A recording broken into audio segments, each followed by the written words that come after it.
The NFL season is here, and the Lockdown Defense Sports Network welcomes you to another NFL season. We are here to give you a front row seat to the pulse of the NFL. Join us every Tuesday night as we break down the latest news, dissect the hottest headlines, and fire off fearless predictions that might shape the future of the league. From the locker room drama to game-changing plays, we're just not watching football, we're living it. As the entire hit squad with young RG Robert Garcia, Coach Mike Dub, the real AG Alex Givens, and yours truly, Coach Defense, joins forces with the NFL Nation Live crew, Ref Guru, Violator, and the Saudi pirate himself, Captain Jack Rackham. So buckle up, because this isn't your average recap. This is the Lockdown Blitz, where the takes are bold, the insights are gritty, and the passion runs deep. Let's go.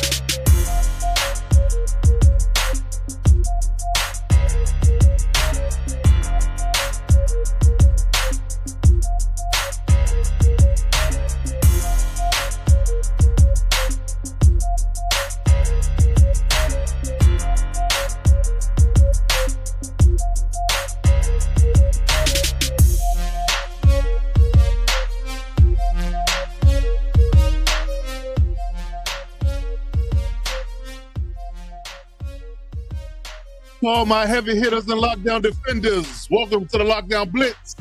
I am your host, Coach Defense. Joining me today, the Hit Squad, LRG Robert Garcia, Coach Mike Dub, and the NFL Nation Live crew, Violator Man himself. Gentlemen, what's happening? Going on. Football is happening. Indeed. We are into week 9. Week 8 is in the books, man. There's a lot of headlines going on, a lot of things happening in the NFL, and some things are status quo. The Colts are still balling. They have not fallen off the cliff just yet. Will they? We're going to get into that. We're going to talk about the Eagles today. We're going to get into whether or not they're back. We're going to talk about the Vikings and their mess and their debacle that they got going on in the upper part of the country. So we're going to get into all of that. And, of course, we're going to get into some Do You Believe topics. There's going to be some good ones this week as well. But, gentlemen, real quick, going around the room, how we feeling today? Young RG, what's going on there, good brother? How you feeling? Back in the win column, Coach. So we're feeling good. Got a little mini bye to rest up. Indeed. Feeling good going into week 9. I like it. Coach Mike Dub, good brother, how you feeling out there? Must be nice. A rough Tuesday. It's a rough Tuesday. It's been a rough few weeks here. But, feeling all right. Can't complain. Yeah, the key is to get Jaden back, man. To get Jaden back, then you be back in business. Got Terry back now. You got to get Jaden in the fold. We can be good to go. Yeah. We'll get to that defense another time. But, yeah, let's start with that. That's what they play good. The first half of the Chiefs game, man, they was balling. They just, you get no offense. It's kind of rough to sustain it. I understand. It's hard. But, nonetheless, we here. We all right. We doing all right. All right, good stuff. Violator Man himself, the man, the myth, the legend. Good sir, how you feeling? I'm feeling great. Feeling extra great because my team didn't slide anymore. So that was a win for me right there, brother. So I'm fired up and ready for the second half. Ain't nothing wrong with that at all. Ain't nothing wrong with that. That bye week is a guarantee that you can sit pretty, feet up, watch football, and not be affected one way or the other emotionally. No stress. That's it. That is it. All right. So we are Sam's Ref Guru this week. He is actually at the Dodgers game, living a good life. So we wish him well, and he's with us in spirit. But we're going to jump ahead, so we don't have the extra ref this week. So we're going to get right into some headlines, and there's some spicy ones here. So we're going to jump off the show with our normal segment. Hit Squad Headlines. All right. So we got some headlines to talk about, and it's going to be some interesting things to get to. And like I said at the top of the show, we're going to get right into this Carson Wentz thing. We're going to talk about Kevin, Carson, and JJ. So Yeah, there's a lot of things going on in Minnesota that are very unfavorable, in my opinion. Now, we'll get the panel's, I guess you can say, opinion on as well.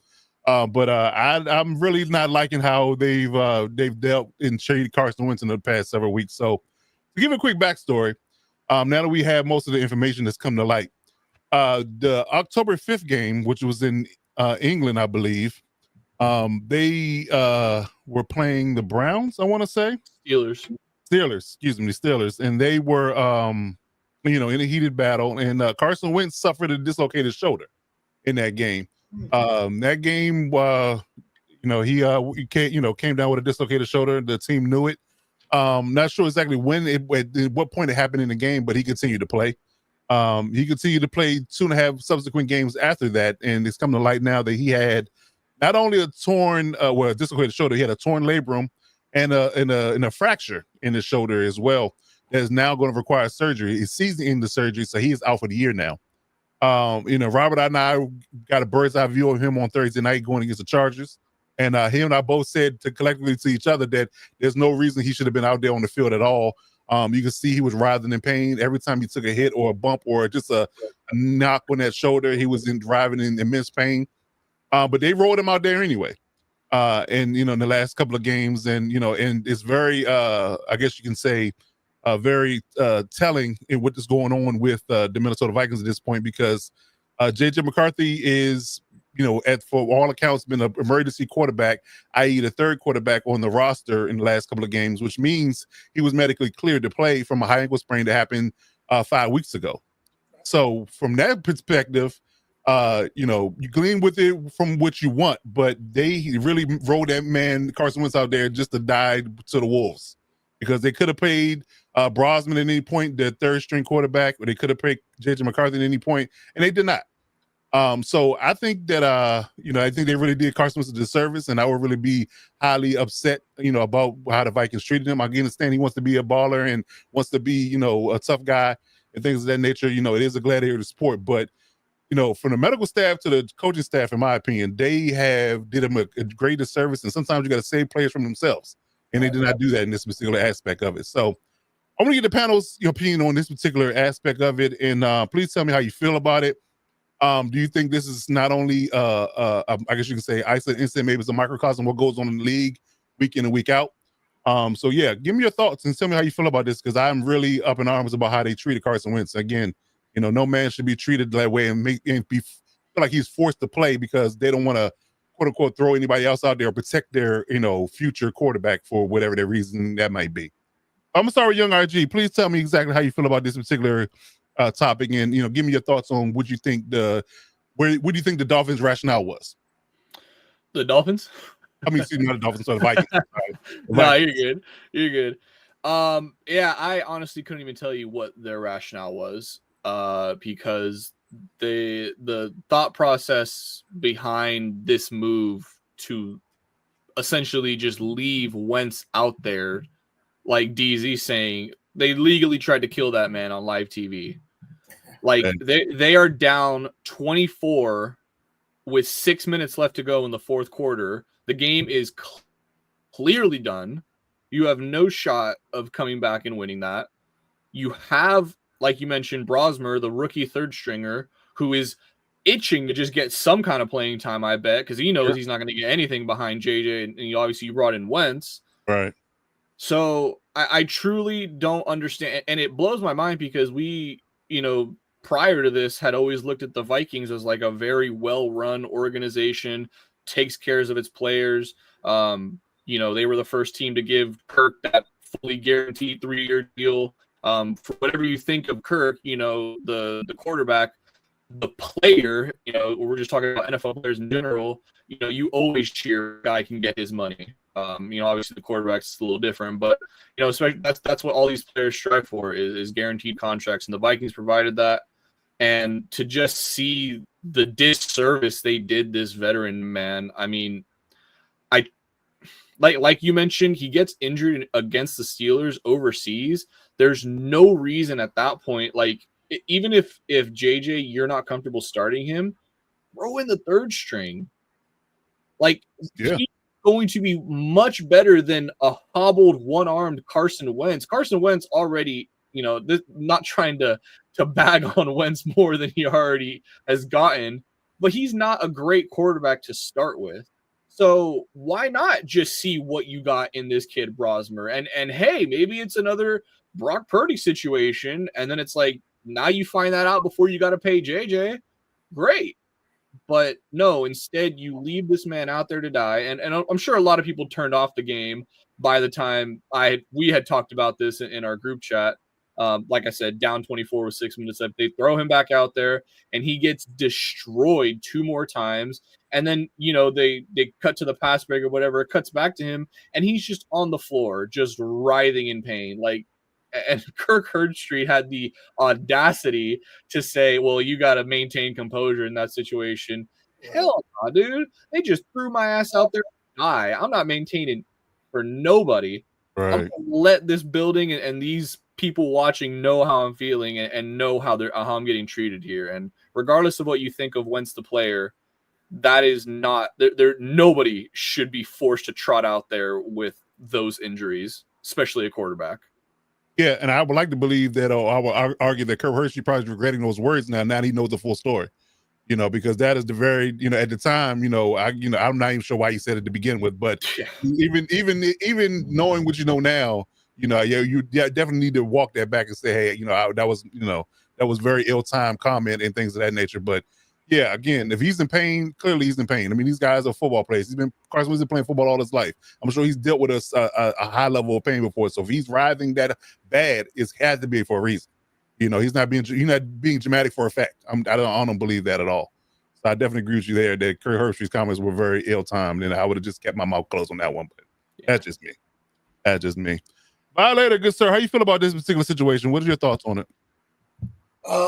Here's my take on it. And every organization has their tier set up as far as their QBs. But in Minnesota's case, this is just me watching the game myself and knowing he was already injured. You saw that shoulder had that brace on it. Oh yeah. That's when you really shouldn't be out there. So he showed the warrior spirit. But here's the deal, and just my opinion now, that Minnesota still is not confident in JJ McCarthy. I said that weeks ago. They're still not confident in him. So, yes, they kind of forced Wentz to go out there.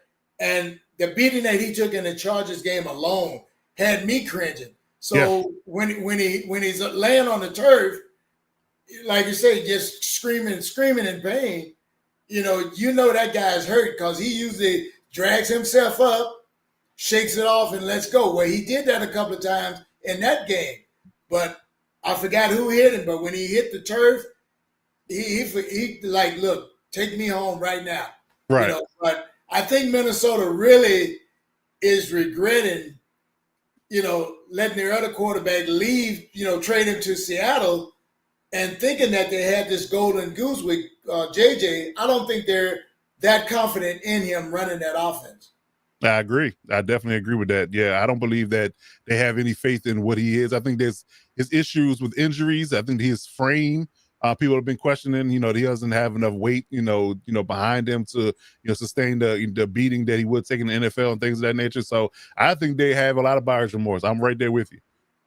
Taking him high in the draft like they did, moving off from Sam Darnold, who, by all accounts, is still playing good ball, despite being gone from Minnesota, because a lot of people were giving them the mantra or the tag that he was only good in Minnesota because of Kevin O'Connell. But guess what? Even Kevin O'Connell's having trouble fixing or getting JJ to the point where he can be a franchise quarterback. So, hey, at some point, it's got to be a little bit of a talent mixed with good coaching to be able to be a good quarterback in this league, and we're seeing it, I think. And look, Sam Darnold is having the Seahawks close to being in the playoffs, in my prediction. Yeah, they're right there in the running. Yeah, I think they're right there for the division. Yeah, they're right there in the thick. I think if the playoffs are today, they'll be in it. So absolutely. So yeah, that's a good one. Yeah, we probably should title this segment that buyer's remorse for sure. Coach Mike Dub, good brother, how you feeling, and what's going on with your takes on Minnesota and their mess? I guess we're gonna call it. I agree 100% with you all as far as nobody should be forced to put their body on the line and to be in a situation where their future is in jeopardy. Not just talking about playing, but life after football in general. You always hope that guys are put in positions to where their safety is number one, first and foremost. That being said, I'm not super surprised by it, and I don't think that the Vikings are on that far of that far, I guess, gone of an organization, or that far to one side of the spectrum, further than any other organization or any other coaching staff that do this all the time. Sometimes it's with quarterbacks, sometimes it's with other positions, sometimes it's with even when it comes down to the doctors giving certain opinions on certain injuries. This happens all the time, and I'm curious to know how much Carson Wentz had to do with his going out there. Did they ask him? Did he say I'm good? Did he say I'm going to give it a try? I would just be curious to hear Carson Wentz's side of the story as far as how was it put to him? Was he given much of an option? Was he not given an option? Did they know what that he was going to be okay with it when they asked him? Whatever the case is, and of course, sometimes they don't even give the player the option to be out there, and that's what we're looking for in situations like this, similar to the Tua situation. You would hope that Miami would take the option out of his hand, because a player being a player is going to say, I'm okay, I'm gonna thug it out. If that was the case, if that was what happened with Carson Wentz, I'm gonna be honest. I kind of understand where the Vikings are coming from. If he said he wanted to go, if he said he's okay with it, if this is something that he wanted to do, and he still gives us the best chance of winning, listen, he's a grown man. We're in the business of professional sports. Let him rock out. If that's the case, then I understand where they're coming from. Don't agree with it, but I understand it. If it was a case where he didn't really have an option, and they just they pushed him out there, whatever it is, then that would be something different. And I would hope that, the league would start putting in some type of accountability issues when it comes down to injuries and disclosure of injuries, and looking out for the best interest of the players. Now, we all know that's not going to happen, but I think that would probably be the only way that you avoid this, because you're going to get it again. You're going to get it again. You're going to get it again. And like I said, it might not always be the quarterback. It might not always be external injuries. Sometimes it may be, dealing with concussions. It may be dealing with all kinds of things. And, of course, dealing with these guys and professional athletes, sometimes that's the whole point of the team doctor, is to take it out of their hands. So if it was that serious, if anything, I would have more of a problem with the team doctors than I would the coaches. Just because that's the whole point of the team doctor. If he can't go, tell me he can't go, and don't give me that option. But don't play this game where he's medically cleared, or he's good to go, or it's up to him. Because if that's the case, I'm going to go with the guys that I got there. So I would be curious to hear Carson Wentz's side of it. What was the status? Did they try to push him out there? Was he insistent upon it? Because he may be thinking that this is also my last chance, playing in this league. That might be, that might have been his mindset, where, listen, I do or die. This is my last chance. This is my hometown team. I'm never going to get an opportunity like this again. I'm going to go out and I'm going to ride till the wheels fall off. So you never know. And maybe we never will know, but it is unfortunate. Wish him the best. Hope a speedy recovery for him. Yeah. I think that was his motivation. But again, like I said before, at some points, the coaches and the medical staff got to save the players from themselves. Because again, they're, understanding that they are in a performance-based, sport, very highly compensated, performance-based sport. So they have to understand that they're going to try their best. I mean, even if my arm is hanging off, I'm going to try to go out there, especially if it's my last chance. But you got to realize that sometimes you got to let, the better situation prevail, in a sense where you have to understand that, he is going to do more detriment to himself than help by going out there and trying to, fight the good fight, quote unquote. So yeah, I don't know. And this is all in the umbrella of all this is all predicated upon the fact that we're protecting JJ. That's the biggest thing. And we, people aren't really focusing on the fact that they're trying to, quote unquote, protect this kid, to the depths where they don't want to roll him out there too early to embarrass themselves and him because he's not ready, all for the sake of rolling Carson Wentz out there with half an arm. That's the crazy part to me. And I think that's the ugliness of this whole situation, is the fact that, yes, You didn't want to roll the undrafted rookie out there. You didn't want to roll out your heir apparent and your first round draft pick out there. So you want to let Carson Wentz with a half hanging arm out there to, basically, put himself in a situation where he's going to be out for the year anyway. Now that we're hearing rumors that they're looking for a veteran quarterback, they didn't call on Russell Wilson and called about Kirk Cousins, who said by some miracle that he wants to start for a team again. And clearly he didn't watch the film of himself last week. So that's another conversation.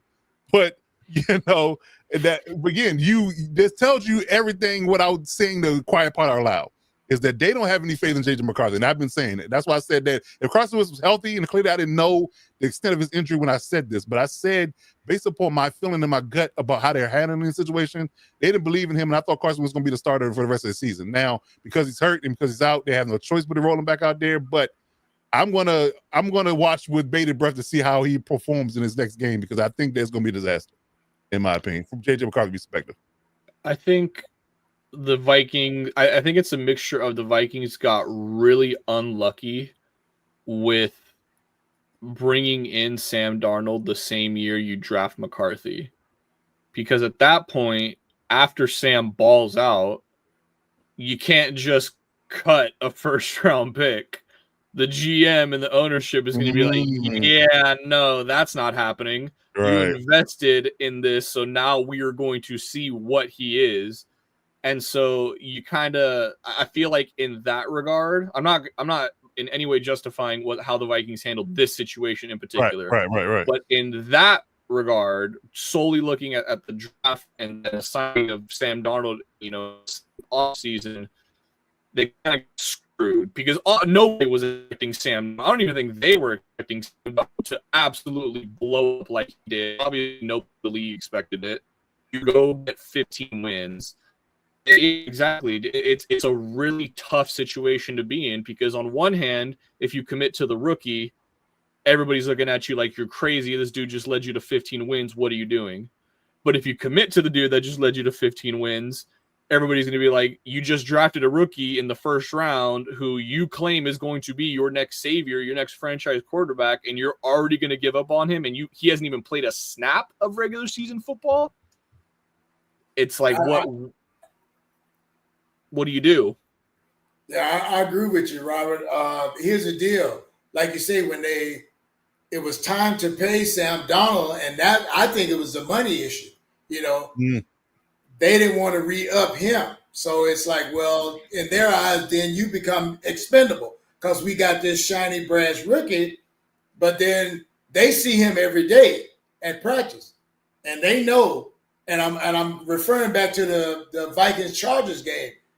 That O-line reminded me of our O-line, the way they protected Carson too.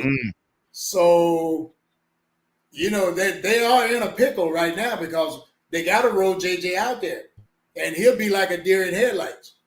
Yeah, that's the thing. But I would argue and kind of push back on what RG said, is the fact that I think we talked about this a couple of weeks ago about how we felt like quarterbacks should play or should not play when they get drafted high. Right. They could have gave him the Jordan Love treatment if they had signed Sam Darnold to a 2-year deal. For similar to what Seattle gave him, they could afford it, because clearly JJ's on a rookie deal, so they're not paying him anything. Only person that gets paid in premium dollars on that team entirely is Justin Jefferson, and just him alone. There's no other high paid contract, so you could afford Sam Darnold. Gave him 2 years to sit behind Sam Darnold and kind of figure out whether or not JJ can be the guy. And if not, by the time Sam time is up, either you get back in bed with him or you get back into the draft and draft another one. But yeah, I think they dropped the ball on this one. And again, not trying to look bad in the media is what drives a lot of bad decisions. Because again, they want to be justified in taking JJ that high, and a lot of people had questions about whether or not he was a first-round pick in the beginning. Right. And now they're looking at it like, yeah, now I think they were right, we were wrong, but we don't want to tell anybody. That's called egg on the face. That's for sure. That is it. What did Seahawks give Darnold? What was that contract they gave him? I want to say it was like $33 a year, something of that nature. I think it's tough because in that regard, Darnold's like, I've earned a long-term deal, and the Vikings were never going to give him a long-term deal. Yeah, The Vikings at that point were going to be like, all right, you balled out. Let's give you another 1-year deal. And like, no matter how much money the Vikings were going to give him, he was never going to stay with them unless they gave him that 3-year free deal because he played away good. And that's why I say it really is unfortunate in that regard for the Vikings, because before that season ever happens, nobody's expecting him to do anything. He signs in the offseason for no money. Everybody's like, oh, whatever, it's a backup quarterback signing. They're going to draft a quarterback in in this upcoming draft. They get screwed essentially because I think he was the 5th quarterback. Was he before or after Nix? He was. I think he was before Nix. Before Nix, so he was the 4th quarterback taken in that draft. Yeah. Yeah, because the Falcons moved up. Remember, I think the Falcons moved right up to take Penix. Right. So it's like your hands are tied, and now it looks even worse because Nix doesn't look like a world beater, but he looks better. Obviously, looks better than JJ. We haven't seen JJ. Right. So like that. What do you like? How do you win there if you're the Vikings? And I'm sure, obviously, hindsight's 2020. They should have kept Darnold. They should have traded off JJ, but in the moment, that's the owner would have looked down on you like, what are we doing? We're gonna look like a joke of a franchise trading away our franchise QB a year after we drafted him. Right. Now I asked this question before we move on. Do you think they kind of got stuck because they didn't expect the Falcons to take Penix and they were thinking about taking him instead? And it'll end up stuck. We kind of stuck in the middle. Like, we got to take JJ. We don't really like Nix that much, so we went with the next best thing. That's probably more true than any of us know. Because you look how Nix fell, and Denver came up and got him. Right. And I thought my team would at least pick, we need a quarterback too, and let this guy go. And now that I see him balling out, it's like, what are you guys thinking in the front office, man? But hindsight is 2020. That's for sure. That is for sure. You're right, Cool Kev. For the same price, you could gamble on Darnold instead. I agree. And the contract is $33.5 million a year for 3 years. Yeah, $100 million. Yeah, $100 million. Yeah. And look what we ended up with. Yeah. What'd you give Gino? 40, I think 43. Oh wow. Okay. Yeah. Yep. So yeah, one thing I will say as we move on, and this is not so much Vikings related or Darnold related or anything like that, but where's the line between giving, I guess, players the option to play and taking it out of their hands? Like, where does it become? And of course, we always talk about player safety. If it's a concussion issue, that's a given. But when we're talking about ankles or shoulders or anything like that, and I ask that because there's a thin line between pulling Wentz out when he's having the troubles that he's having, and also letting him have his heroic moment where he makes a historic comeback on a separated shoulder. Or I don't know if you guys remember back in the early 2000s when Byron Leftwich couldn't put weight on his, what I mean? He's scared, what I mean? So it's like, how many times did we give Brett Favre credit for thugging out a game with a whatever injury he had? Broken ribs, throwing darts to Calvin Johnson and back in the 2000s. Yeah. Rivers playing on a torn ACL in the championship game. Exactly. Yeah. So the question becomes, where's the line drawn between, saving a player from having his heroic moment and, having his best interest at heart? That's a good question. But the problem is, it is a very fine line. But I think the problem is that you have, because once the doctor rules you out, like if a doctor rules you out, that's it. There's no argument there. He's done. He can't play. Absolutely. But the problem is that these doctors are paid by the team. They're team doctors. Yes. So, we can harken back to the whole Dayball and Jackson Dart conversation a few weeks ago about his concussion. They took him out of the game, and Dayball violated rules by going into the tent and screaming at the doctors to hurry up and clear him and get him back on the field so he could be in the game. So when you have that type of pressure in real time, you see it with your own two eyes. What you think is going on behind the scenes? They're, have you watched the movie Any Given Sunday? How the coach were pressuring the coaches and the doctors? Everybody, the owners, the coaches, everybody was pressuring the doctor to clear certain players and not clear certain players based upon who they needed and who they didn't need. So there's that aspect of it. So only thing you can do to solve that is have independent doctors. But yet again, there could be underhanded things going on with that as well. So we just don't know. But I think that's the biggest issue, because the fact that they cleared JJ and Knicks to play in that game is malpractice, in my opinion. Is malpractice. I don't see how you do both. How JJ is good enough to play, but he doesn't play. But Carson has a half broken shoulder, and he's supposed to be good to play, but he shouldn't be. So I don't. That whole thing is puzzling to me. Desperation. Yeah, you're trying. They already were at the bottom of the division. They're trying to fight their way out of it. So they're trying to give themselves a shot. But again, not at the sacrifice of Wentz's, clearly season, maybe career. I think that's unfair. Yeah. But we'll see. Any other final thoughts on this before we move on? Rest up, Wen. Expendable. That's the word. Expendable. Yeah, they definitely treat him like he was expendable. That's for sure. And not a Sylvester Stallone movie. Oh yeah. Sure. That is for sure. Yes, indeed. All right. So going down the line with another headline, let's talk about the Philadelphia Eagles real quick. They have hit their stride in the last couple of games after we browbeat them about whether or not they were, falling apart in a sense that they dropped 2, now they won 2 in dominating fashion. So do we feel like the Eagles have figured things out, and are they back in the Super Bowl conversation? I'm gonna start with Coach Mike Dub, because he has the bird's eye view, pun intended, about what goes on with the Eagles in his division. I said it before. I mean, there was nothing wrong with them in the first place. It's the NFL. There's going to be some bumps. There's going to be some bruises. There's going to be some things that you try to, figure out along the way. But, this has always been a talented roster. This has always been, a team that's figured it out before.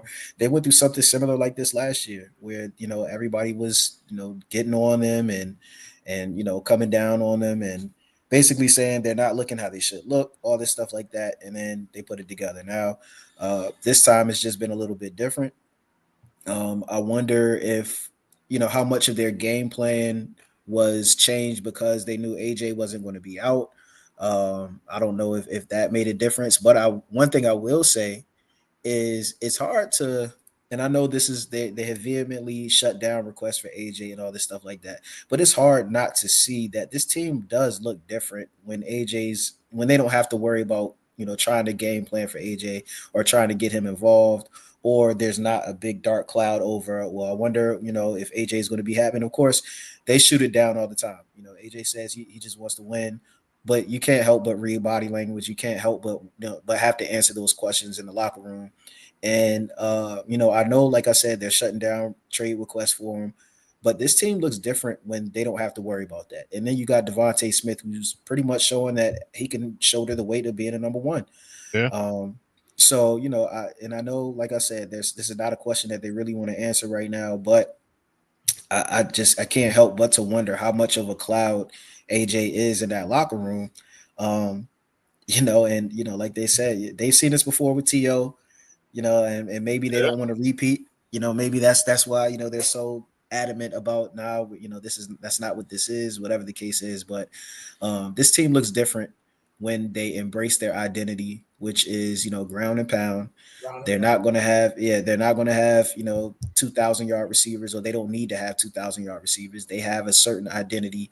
The problems come in when they try to do a little bit too much or try to share a little bit, of the rock and all that stuff like that. So I'm just curious to see how they'll handle things in the back end of the season, if they'll embrace their identity or if they're going to, try to keep everybody happy. Okay. All right, that's good stuff. Yeah, and a Cool Cav's comment about him and Antonio Brown kind of made me feel like the more modern version of Stephon Diggs and how the Bills moved off of him because they felt like he was too much of a distraction. Productive, but just too much of a distraction. So they felt like they just needed to get that. I guess you can say, I won't call it negativity out the locker room, but it seems that that's how they feel. They feel like they were saging and cleansing the locker room after he was traded. So, and they haven't missed a beat. For the most part. So, yeah, it might be one of those things. Could be. Violator, how you feel about this situation? Do you think the Eagles have figured things out? Are they back on track? Are they Super Bowl contenders in your eyes? What say you? I'm thinking that they tried to satisfy too many people. Like Coach Dubs, it got away from who they were. And they've always had the ability to put the ball downfield when they needed to, but they play a ball control style offense, which is fine if you can do that. You keep the other quarterback watching you. Right. So and I'm not worried about them because as long as Howie Roseman is up in there, he's going to get players that fit their scheme. So I give him I tip my hat to him for that, man. One of the best GMs in the league, bar none. Yep. One of the best GMs in the league. He just keeps pulling off miracle after miracle, or maybe it's just status quo. He just wakes up and pulls off trades and like it's nobody's business, man. And his flipping of that roster since Jalen Hurts has been there, especially, it's been remarkable in my opinion. I mean, hell, he even talked Brandon Graham out of retirement. Now he's playing again. So there you go. Okay. I'm convinced he's got dirt on some of these other GMs in the league for some of these moves that he makes. Because I'm like, there's no way, man. I'm gonna that happens, man. It does. You're right. I'm going to say the moment he gets a trade within a division that's like eye-opening, then we got to call the question. We got to do some investigation. Some odd team stuff got to happen. If he gets Jerry Jones to flip him a good player or something crazy like that, then yeah. If Micah would have got sent to Philly, there would have been. That's the first thing that came to mind. Yeah, that was the first thing that came to mind. Right. I'm sure he called. Oh, they had a trade package. It was 2 first-round picks, 2 defensive players. I mean, for what it's worth, it was a great package, but you're never going to do that. It probably was better than the Packers package, to be honest. Oh, 100%. They want to see him but 2 times a year for the rest of his career. That's what that was. Yeah, absolutely. It would have haunted them. Oh, yeah. You see what he did to him in that one game, so yeah. Oh, yeah. Mm-hmm. Yeah. They had to double team him in the entire game. They didn't leave him free but once, and he got a sack when he did. But somebody else is eating while they're double teaming him, though. You know how that works. Rashawn Gary, that's right. Yes. Indeed. All right, young RG, what you got on the Eagles conversation? Yeah, I mean, I've always Eagles have, similarly to the Chiefs, earned that kind of respect of, like, even when they lose games or even if they lose 2 in a row like they did this year, you don't necessarily panic. Even that year when they did, 10-1. And then they kind of lost I think it was like 4 out of the last 6 or something like that down the stretch going into the playoffs. Ultimately lost to the Bucs in that first round. They're still going to win games. They're still going to compete for that division. The NFC East, as Mike Dubb knows, it's a very probably the most parity division in the league in that no same team wins that 2 years in a row. I think we're going on like 25 years or something now of that being the case. So it's, they're always just going to be a threat. Hurts is a great quarterback. He's a Super Bowl MVP. For all the hate that Jalen Hurts has got, which I don't understand, but go ahead. Which I truly don't understand either. But he has been great these last 2 weeks. I'm sure he's shut the haters up in terms of passing these last 2 weeks. 7 touchdowns, no interceptions these last 2 weeks. That's the biggest thing right there. Yep. No interceptions. He's only got 1 on the season. So for people that are like, well, what does Jalen Hurts do great? He doesn't turn the ball over. That is a great trait to have. I'm not saying that Herbert isn't a great quarterback, but he puts the ball in harm's way. He is an elite quarterback and he can make those throws. So that's why he does that. But that is a trait to not turn the ball over and still produce, as well as the Eagles have been. So yeah, Hurts is definitely a fantasy stud. I'm sure Coach knows all about that. That what we doing? Okay. All right, dude. I remember that one, Cool Cam. But listen, who's at the top of the mountain right now? I'm up a little higher than you right now. I'm on a second in scoring behind young RG over here. I was gonna say who's at the top of the mountain, Coach. I think right here. I said to say I'm above him, not you. Yeah.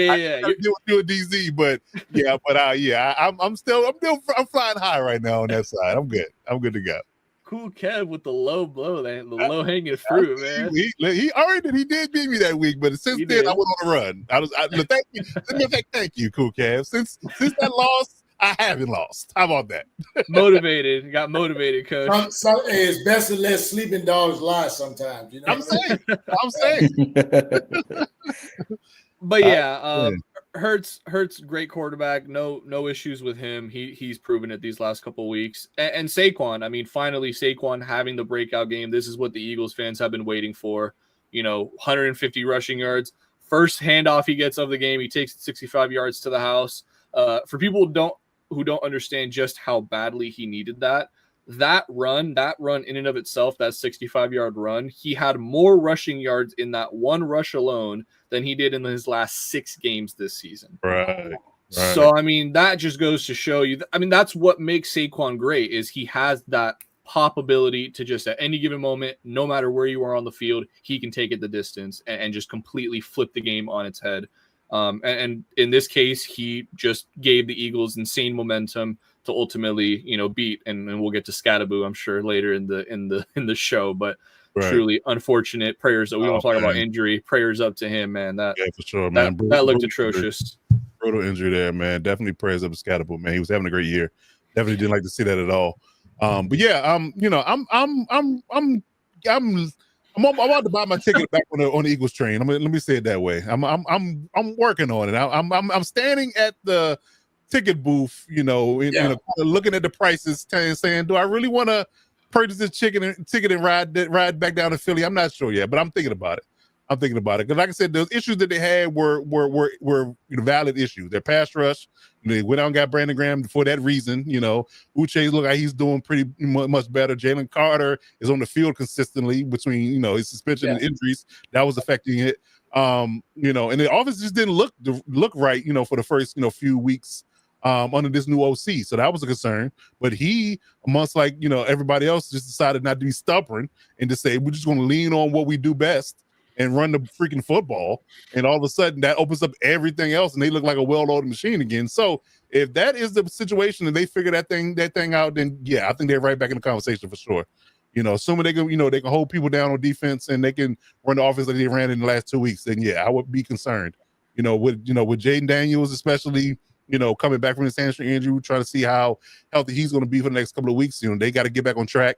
The Dallas Cowboys are just a complete and utter Jekyll and Hyde conversation because you don't know what you're going to get week to week. They're going to put up 50 on you 1 week and give up 45, or they're going to give up 45 and not put up 10. We don't know what they're going to do. So, that's the conversation itself that's going to give the Eagles a leg up to win the division outright. And then, then you have to deal with the rest of the NFC. But yeah, they look back. They look be getting things back on track, and rightfully so, and at the right time and place. Because you don't want to try to figure this out in the playoffs. That's for sure. I think when Jaden Daniels comes back, though, it's going to kind of change the music a little bit. I agree that. Yeah. Because the Commanders are no joke, even without him. But like I said, when that kid comes back, he's got that it factor that inspires everybody else on the team. Yeah, indeed, for sure. So the offense would look much better, especially with Terry being back in the fold and things of that nature as well. So they're definitely going to make some noise. But the problem is they put themselves behind the 8-ball by losing a couple of games with him being out. That was the only issue. So that's the only thing. But and we're not going to talk like Dub not here, but no. I just like the way that organization is run. I'm joking, but yeah, it's just funny that he's right here sitting here like, yeah, I know, I don't know already, but. Well, no, I'm probably more critical, as we all are. You know what I mean? We look a little deeper into it. So, but yeah, I hope so. Chargers fans were ready to fire Harbaugh after a loss to the Colts, to the number 1 seeded Colts, mind you, man. So believe me, we know fans can get extremely volatile when losses happen. But it's so crazy, and I think everybody can share the sentiment if you've gone to games and dealt with people in person, right? Like, I love Chargers fans in person, but when they get on social media sometimes, oh my God, man, it could drive you up a wall. And I'm like, just relax. I gotta not Aaron Rodgers' book, just relax. I gotta remind myself sometimes that sometimes some of these people are on here just intentionally trying to troll and intentionally trying to engagement farm and trying to get that reaction out of you. And so I can't lie though, I'll be scrolling, I'll be seeing it like inside. I'm like, oh my God, I want to just type a whole novel to why you're wrong. Right. But I'm like, I gotta let it go because I don't want to fall for the rage bait. Yeah, and it get me every now and then. Like when it's so ridiculous. They do. This like prime example, we'll move on after this. But a guy posted a top like I think it was a montage of Oregon quarterbacks. It was Bo Nix. It was the kid. It was Dante. What's the kid name? Dylan Gabriel. Dylan Gabriel and the kid that plays now. They left Herbert off it all together. And Mariota. They left Herbert off all together. And I'm like, WTF? Like, what are we doing out here? And then somebody was like, you know what? He just did that to click. So like, you're right. He got me. I digress. But I was after like 20, like 1,000 views on my post after I reamed him and a bunch of replies. And I was like, all right, you know what? He got me. Hit me with the engagement farming, move. But I had to say something. I just want to let that go. I couldn't let it go. I've learned over the years to just let them vent. Let them vent. Yeah. And usually I do, but when that one, you might have called me on the wrong day. That's all I can say. On the wrong day. I mean, even though they hit a nerve, but I just learned not to respond to it. You're right. I got to get better with it. Leave it alone. I'm at about 5%. I'm at about 5% now, and every now and then, about 5% of the time I'll respond. I'll work on it. I'm a work in progress. But speaking of teams that's not working in progress, let's talk about the Indianapolis Colts. They're flying high, 7-1, and they only lost one game, and that was to the Rams, and that was a highly contested battle. So, how do we feel about the Colts this particular week, going into week 9? It don't look like they're slowing down. I mean, just in all intents and purposes, they don't look like they're slowing down at all. Nope. Do we have to, really, really, give Daniel Jones the Birdman treatment and say put some respect with his name? Do we got to do it? Because I'm not sure the team has a weakness in all honesty. But Violet, I'll go let you go first. I see you got something. Yeah. Like speaking of Danny Dimes, put some respect on that young man's name. Okay. You know what happened? What I see when he came to the Colts, whatever turmoil he had gone through with the Giants, he seems more settled now, and he acts more like a leader now than he did with the Giants. So they've kind of given him free reign. They always had that running game, and like I said, the defense is still top notch too. So that's a team that's feeling good about themselves. They're young, and they're believing in their system, and they play to their players' strength. So watch out for the Colts. That horseshoe is coming kicking. I agree. You're right. That's a good one. That is a good one right there. You're absolutely right. That's a bar. That's a bar. I like that. But so, do you feel like there's any weaknesses in the team that anybody can exploit at this point? Maybe corners. That's the only weakness I see on them. Maybe, but and that's injury. Yeah. That's not even based on talent. They're just injured desperately at cornerback right now. Yeah, it's not a lot. There's not a lot to harp on. It really isn't. And if I were playing them, I would try to get up on them if possible, as early. To take away the run game, make them one dimensional. Yeah. I don't know how much of a reality that is, but easier said than done. Yeah.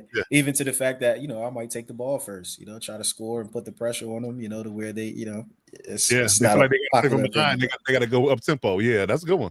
Yeah. But I like it. They play so balanced though. See, they can hit you with the run or pass at will. And Daniel Jones, like I said, he seems so relaxed with what he's doing now. He's in the zone, man. So he really is. Yeah. He's playing well. And their offensive line, the running game, it's a good compliment. Oh, yeah. I mean, right now they have arguably two of the top MVP candidates on the offensive side of the ball. JT and then himself, Danny Dimes. So possibly a rookie of the year. Also as well with Tyler Warren. Yeah. So they have everything that they need right now. We'll look to see how things shape up when those December months. I got to take a look at their schedule and see who the tough matchups that they'll get. But I would love to see them match up against some of the tougher opponents. And see how that goes. I got one for you to play the Chiefs in a couple of weeks. That'll be good. Okay. That'll be good. Yeah, I'm play the Chiefs in a couple of weeks. I'm waiting for that one. That'll be that's gonna be the tell. Is that in KC? I believe it is. Let me double check. That'll really be the tell then. If they can take down KC in KC. I'm saying. That's why I'm getting ahead of it now, so we can be the first to say, "Hey, we told you so." Yeah, the internet will blow up on that one. Yeah. Check back to the podcast week 2. I said Daniel Jones and this Colts team are winning the division, and that was when they only had those 2 fluky wins. That's coming off of that field goal loss to the Broncos, in which, the Broncos claimed leverage call, yada yada. Yeah. I said it, man. I'm like, I think this O-line had a really down year last year. Yeah. And it's bounced back in a major way. Jonathan Taylor, we know what he does, we know what he represents. And he's just been absolutely everything they could hope for and more. That's for sure. And I think I personally, I know you want to talk about Danny Dimes' MVP. I'm gonna go with JT. Don't spoil it. We got a segment to talk about. Don't spoil it now. Oof. All right. My bad. Yeah. But yeah, they do play them in on 11/23, the week before Thanksgiving, the 23rd in KC. So that's me to tell. They got the Steelers at Pittsburgh, then they got the Falcons and overseas, and then they come back to play KC on November 23rd. So that's gonna be the game. That's gonna be the game. Because I don't the way the Steelers are playing right now, I don't think they can beat the Colts either. In all honesty, the Falcons can't for sure, in my opinion. So yeah, they'll be flying high, rolling in there about 9-1, rolling the KC 9-1, and they're gonna see what's going on. And the KC might not lose between now and then either. So yeah, that's gonna be the game. And they get KC off a bye. That's huge. Typically, Andy Reid is really good off a bye. So that's gonna be good. They go to KC. Yeah.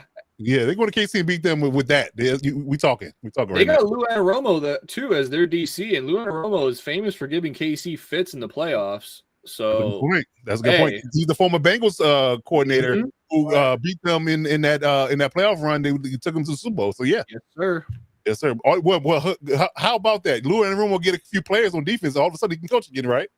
How about Shocker. that? How about that? Yeah. Okay.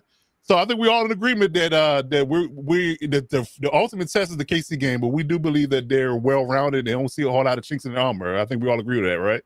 Oh yeah, I agree. Yeah, I think their biggest obviously is can you get to Daniel Jones rushing 4? But that's that's typically the fact that we're saying that about Daniel Jones and that team is a scary thought. Yeah. It really is. It really is, because you look at it again. Nobody had, and I'm just just to be hyperbolic real quick. If we had to get to the end of the season and they gave out awards, if Daniel Jones won MVP, Jonathan Taylor won Offensive Player of the Year, and Tyler Warren won Rookie of the Year, all of one team. Nobody, and I mean nobody, had that damn bingo card at the start of the season. Sorry, no, not at all. There might be one Colts, truther hiding in a ditch somewhere that's like, I knew it. I'm going to need proof of that, buddy, because I think you're lying. I think you're lying. I think he was probably cussing that they got Daniel Jones in the first place. So yeah, I don't know about that one. I need receipts. On that one, but yeah, definitely I've seen a whole lot of chinks in the armor, man. They got to put some respect on their name because they're doing big things. But speaking of doing big things, let's move on and talk about some future planning. We talked about Daniel Jones playing well this year, but what are the future plans for him because he's playing so well? So let's talk about Daniel Jones's future real quick. Do we believe that based upon his level of play and if he continues on a trajectory, are the Colts in the Daniel Jones regime in business to be a long-term couple for that matter? Are we looking at a long-term deal for Daniel Jones in the offseason if he does continue on this trajectory and take the team far? Let's start with Dub. How you feel about this particular situation? Do you think that the Colts, would be foolish to let him walk? Kind of the Sam Darnold thing we talked about earlier, or are they invested? Wow, you got to be invested. I mean, what more do you look for in somebody? Good point. I don't. Sometimes these teams overthink themselves. If a guy's playing well in your system and they're winning games, you pay him, you keep him. That's your quarterback. You don't have to go and do a whole lot of. I had this problem, and I hate to bring up the Commanders with this, but Kirk Cousins, which sounds crazy. I thought that he played decent for us. He was setting all kinds of passing records. He was doing all kinds of things like that. I felt like, let's not make it bigger than it has to be. You got yourselves a capable quarterback. Let's stop trying to, wish for better.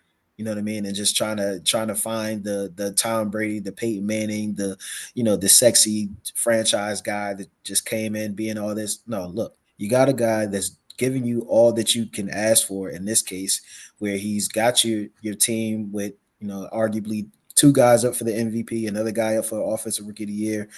What more are you looking for? Pay him.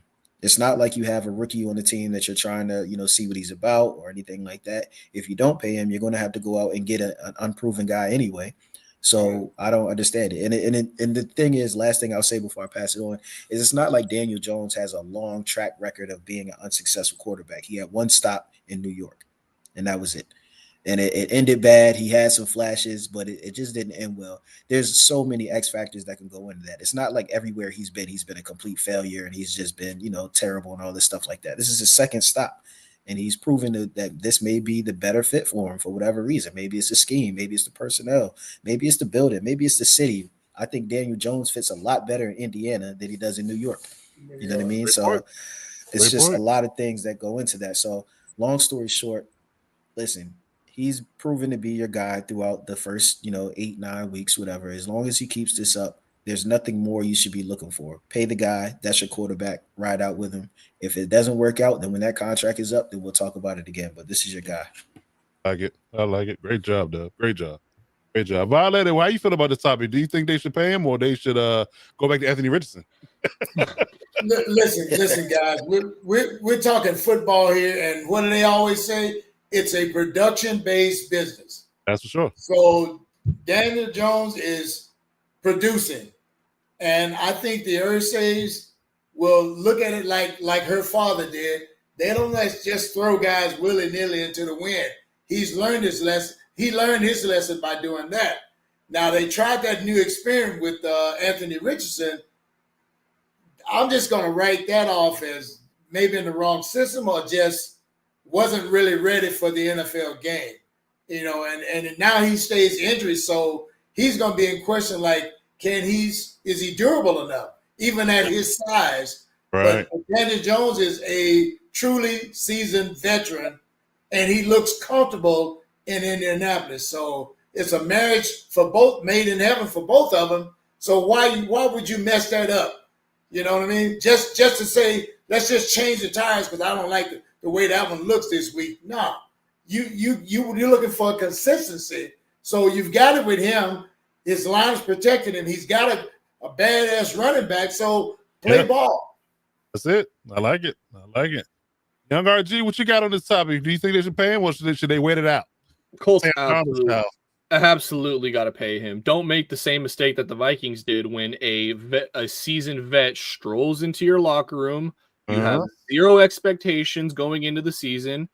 And what do you know? With a grid system around him, solid O-line, great running game, great defense, you guys are at the top of the AFC.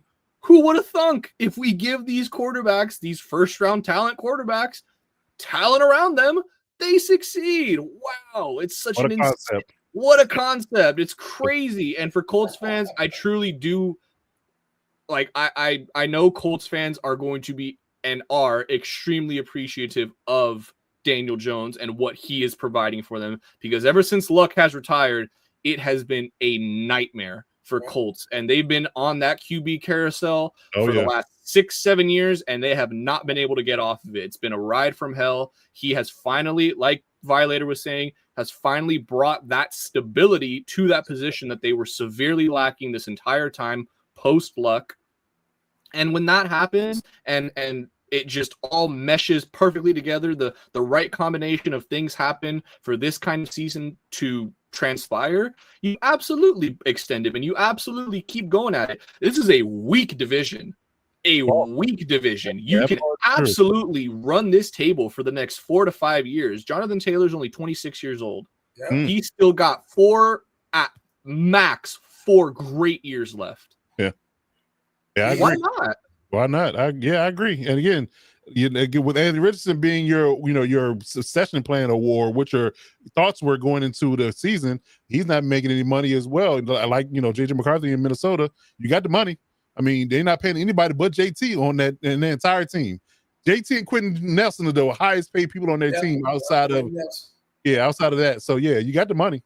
So again, don't make the mistake that Minnesota made in this sense. Literally.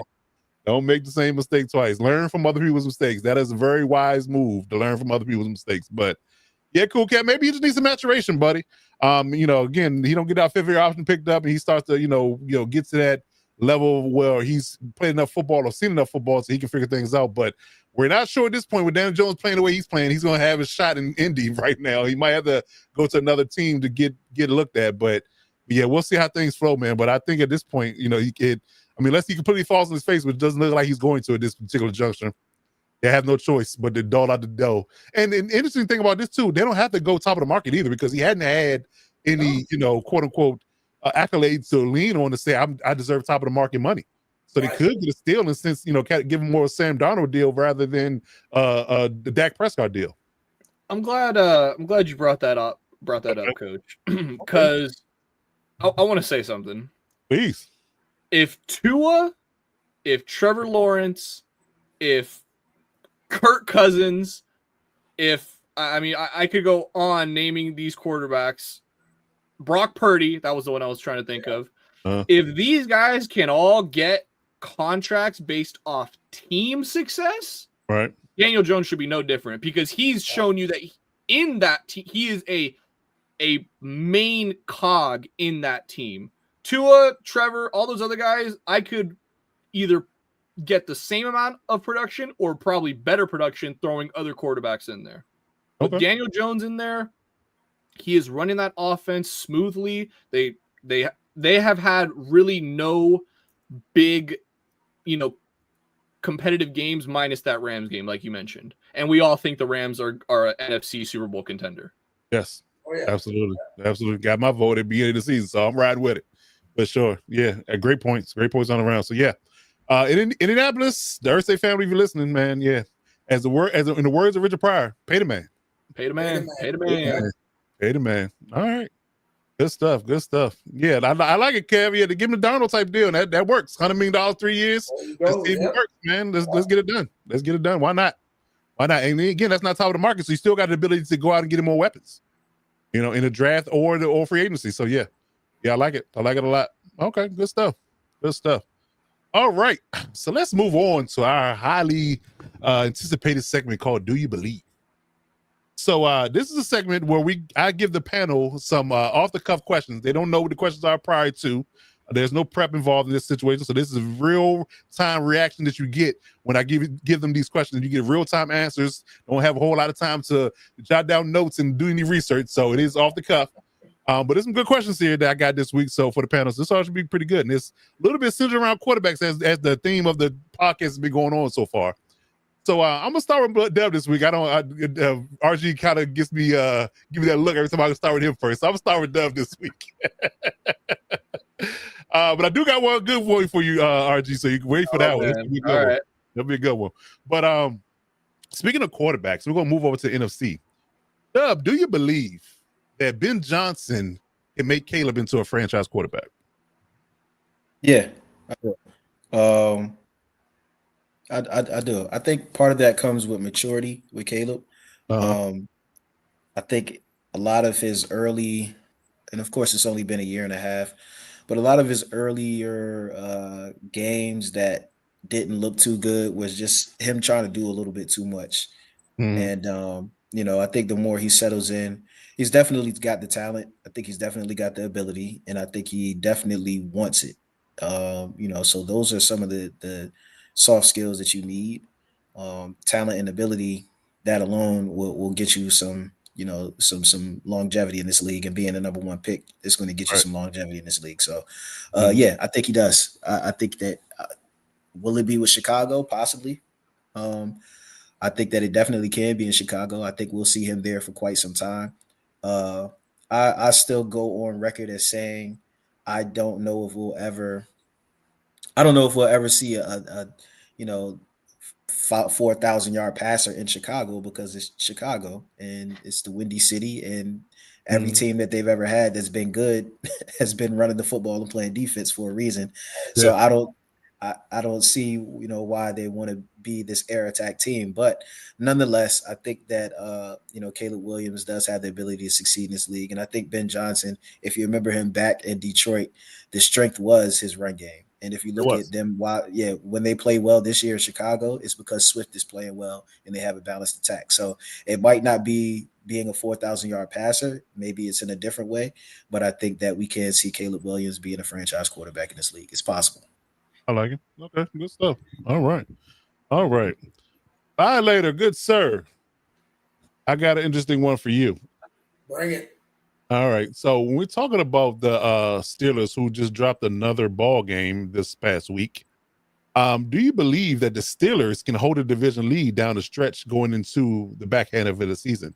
Or will another team creep up in the division to take over and ultimately win that division from them?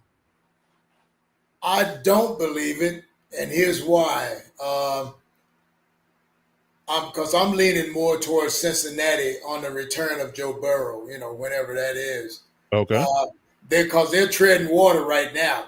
Yeah. And I think once they get a healthy Joe Burrow back, they're going to make that, that fourth inning surge, that fourth quarter surge. Right. I think they're going to be on fire, man, because they've got talent right there. And who's that? Flacco is their quote QB right now. Yep. Flacco's holding court. Even like say at 43 or 44. Veteran leadership. That's what's holding the squad together. Pittsburgh, I've got questions about. Just watching them the other night, the parts of the game that I saw where Green Bay, when I first saw the game, Green Bay was getting kicked around. Yeah. And towards the end of the game, I'm like, what is this 10-point? It was like 9 days out of the second half. The second half, the Packers came out. I guess, yeah. I'm like, what the hell really went on? And then I just saw pictures of Aaron Rodgers with that despondent look, like, right. I can't believe this kid come in here and stomp my butt right. on my turf, But Green Bay is one to watch out for. I'm telling you, I'm keeping a close eye on them. I think we all are. I think we all are. You're right about that. But Jordan Love has matured. Yes, he definitely has for sure. I think the Packers are definitely a team to watch. I think the Eagles and Rams should be looking over their shoulder like they're going to be a tough out, in that particular space. But talking about the Steelers as well, I agree with you. They should be looking over their shoulder, seeing the Ravens because Lamar's coming back this week. I think that Joe Burrow, if Flacco can make them 500 or better between now and the return of Burrow, I think they're in the hunt. So they ought to be wondering whether or not they can hold the levy. And had not break on them, to the point where they might lose the division title. And they still might make them a wild card team, but it depends on what comes out of the West as well. Because if you get 3 teams out of the West, it means only one division out of the 3 can get 2 other teams. Right. So so I think that they might be, on the outside looking in if they don't start winning some ball games. And what bothers me about this, and I love Mike Tomlin to death, that is my guy, but he just keeps doubling and tripling down on the same thing, and it's not working. I'm sorry, this is not a defensive league anymore. I hate to say it because that is my bag, but it's not a defensive league anymore. And all he keeps going out and went out and got another one today. It got Kyle Duggar from the Patriots.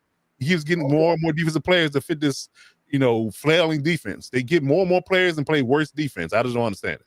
I just don't understand it. You're not investing in offense at all. You're not modernizing your offense at all. You went out and got an aging quarterback. You got one bona fide receiver. You don't throw to your tight ends. You don't use your running backs, like you should. It's I got a lot of question marks there. I think I'm more questioning Philly, the other Philadelphia team, or PA team than that I was questioning the Eagles a couple weeks ago. The question I have about the Eagles that I don't anymore. Now I got questions about this Pittsburgh Steelers. I'm just moving from one PA team to the next about who I got questions about for sure. That for sure. So we'll see, man. But I definitely think the Pittsburgh Steelers should be worried. I'll be concerned. For sure. All right, young RG. One of your favorite people in the world. One of your favorite people in the world we're gonna talk about. Do you believe, now mind you, they want to buy this week, so we didn't have any real-time film on this, but I had this question in the tuck for a couple of weeks now. Do you believe the Jaguars are losing faith in Trevor Lawrence? Ooh, losing faith in Trevor Lawrence? Mm-hmm. Not just a new regime, the new coaching staff, things of that nature. They're far removed from the people that draft them at this point. Even the GM is different. Remember the GM that drafted him? Yeah, man. I'm gonna say yes. I feel like T-Law has.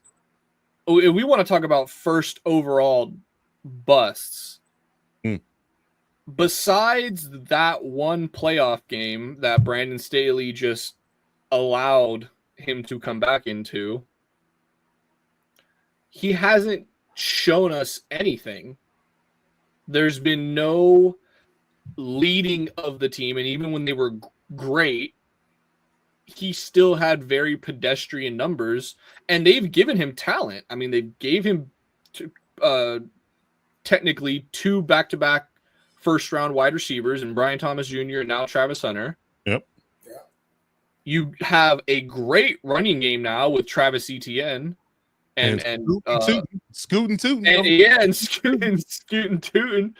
And Liam Cohen has completely transformed that run game. A lot of people were completely out on Etienne before the season started, and now he's running for over 5 yards a game. So that's been turned around. And you're still 4-3, and the Colts have now just Yeah, you're hilarious, by the way. You're hilarious. Oh, man. And that's facts, good. Kev. That is fact. What did he say? I don't know. Did you guys see that video of him in the locker room following a win? And what is his name? Is it something Khan? Oh, Liam Cohen. Liam Cohen. Oh, No, Shad Khan. Yes. Okay. There's a video of him in the locker room after a win, and he's like trying to give a speech to like motivate his guy, like congratulating him on a huge win and like the season outlook and whatever. And his English is a little broken. I'm not gonna lie, man. He bombed that thing so hard. Wow. And I know these players, you have to cheer and you have to clap after, obviously. He's writing the checks. That's big boss. So you gotta, hey, yeah, great joke. So but I guarantee you afterwards those players went back in the locker room like, this clown. I strongly urge you guys to go find that video. I got to now. You didn't set me up for it now. I got to go down. I got to see it now. It's brutal. It's a very cringe-worthy watch, as the kids say. Okay. All right. Good stuff. Good stuff. But yeah, you do believe that they're losing faith in him in Jacksonville. Yeah, 100%. He has not lived up at all to being the number 1 overall pick. And I think, like you mentioned, it being a different regime, different head coach, that first year they're able to get up from under that contract. I fully expect them to. Okay, well, there you go. You just answered my next question. Good job. And speaking on that, guys, I heard from a diehard Jaguars fan today, matter of fact, that the fan base has already lost confidence in him. Oh, there you go. There you go. There you go. Real time inside information. There we go. I love it. Yeah. So yeah, I definitely believe, because again, what made me really bring up this question, because we saw him beat the Chiefs, in miraculous fashion on Monday. And we blame Chris Jones for that, but I did he beat the Chiefs or did the Jags beat the Chiefs? Well, yeah, that's a good question. But they did win, and they give the quarterback all the credit, right, when he get these victories, right? So I will say that. And then you lay 2 eggs back to back after that. Yeah. That's what makes me question it. So I'm like, is he really the guy? Is the question with his up and down play. So yeah, that was it for me. That was why I asked that. I'll finish this very quickly. Okay. When you bring in a new head coach and a completely new regime, and essentially everything about the team improves, except the quarterback. Yeah. I think that's a little telling. Right. But both take the quarterback swap in Miami and Jacksonville. I like that, Kim. Yeah. Oh, you imagine school in Jacksonville and Trevor Lawrence in Miami? Wow. Hey, tell me why that's not an actual terrible idea. New start. Hey, the Dolphins. I think the Dolphins would take that in a heartbeat. Oh, yeah, they would. Absolutely. Who's in a worse situation if they're willing to do that? That's funny. That's funny. Okay, good stuff. All right.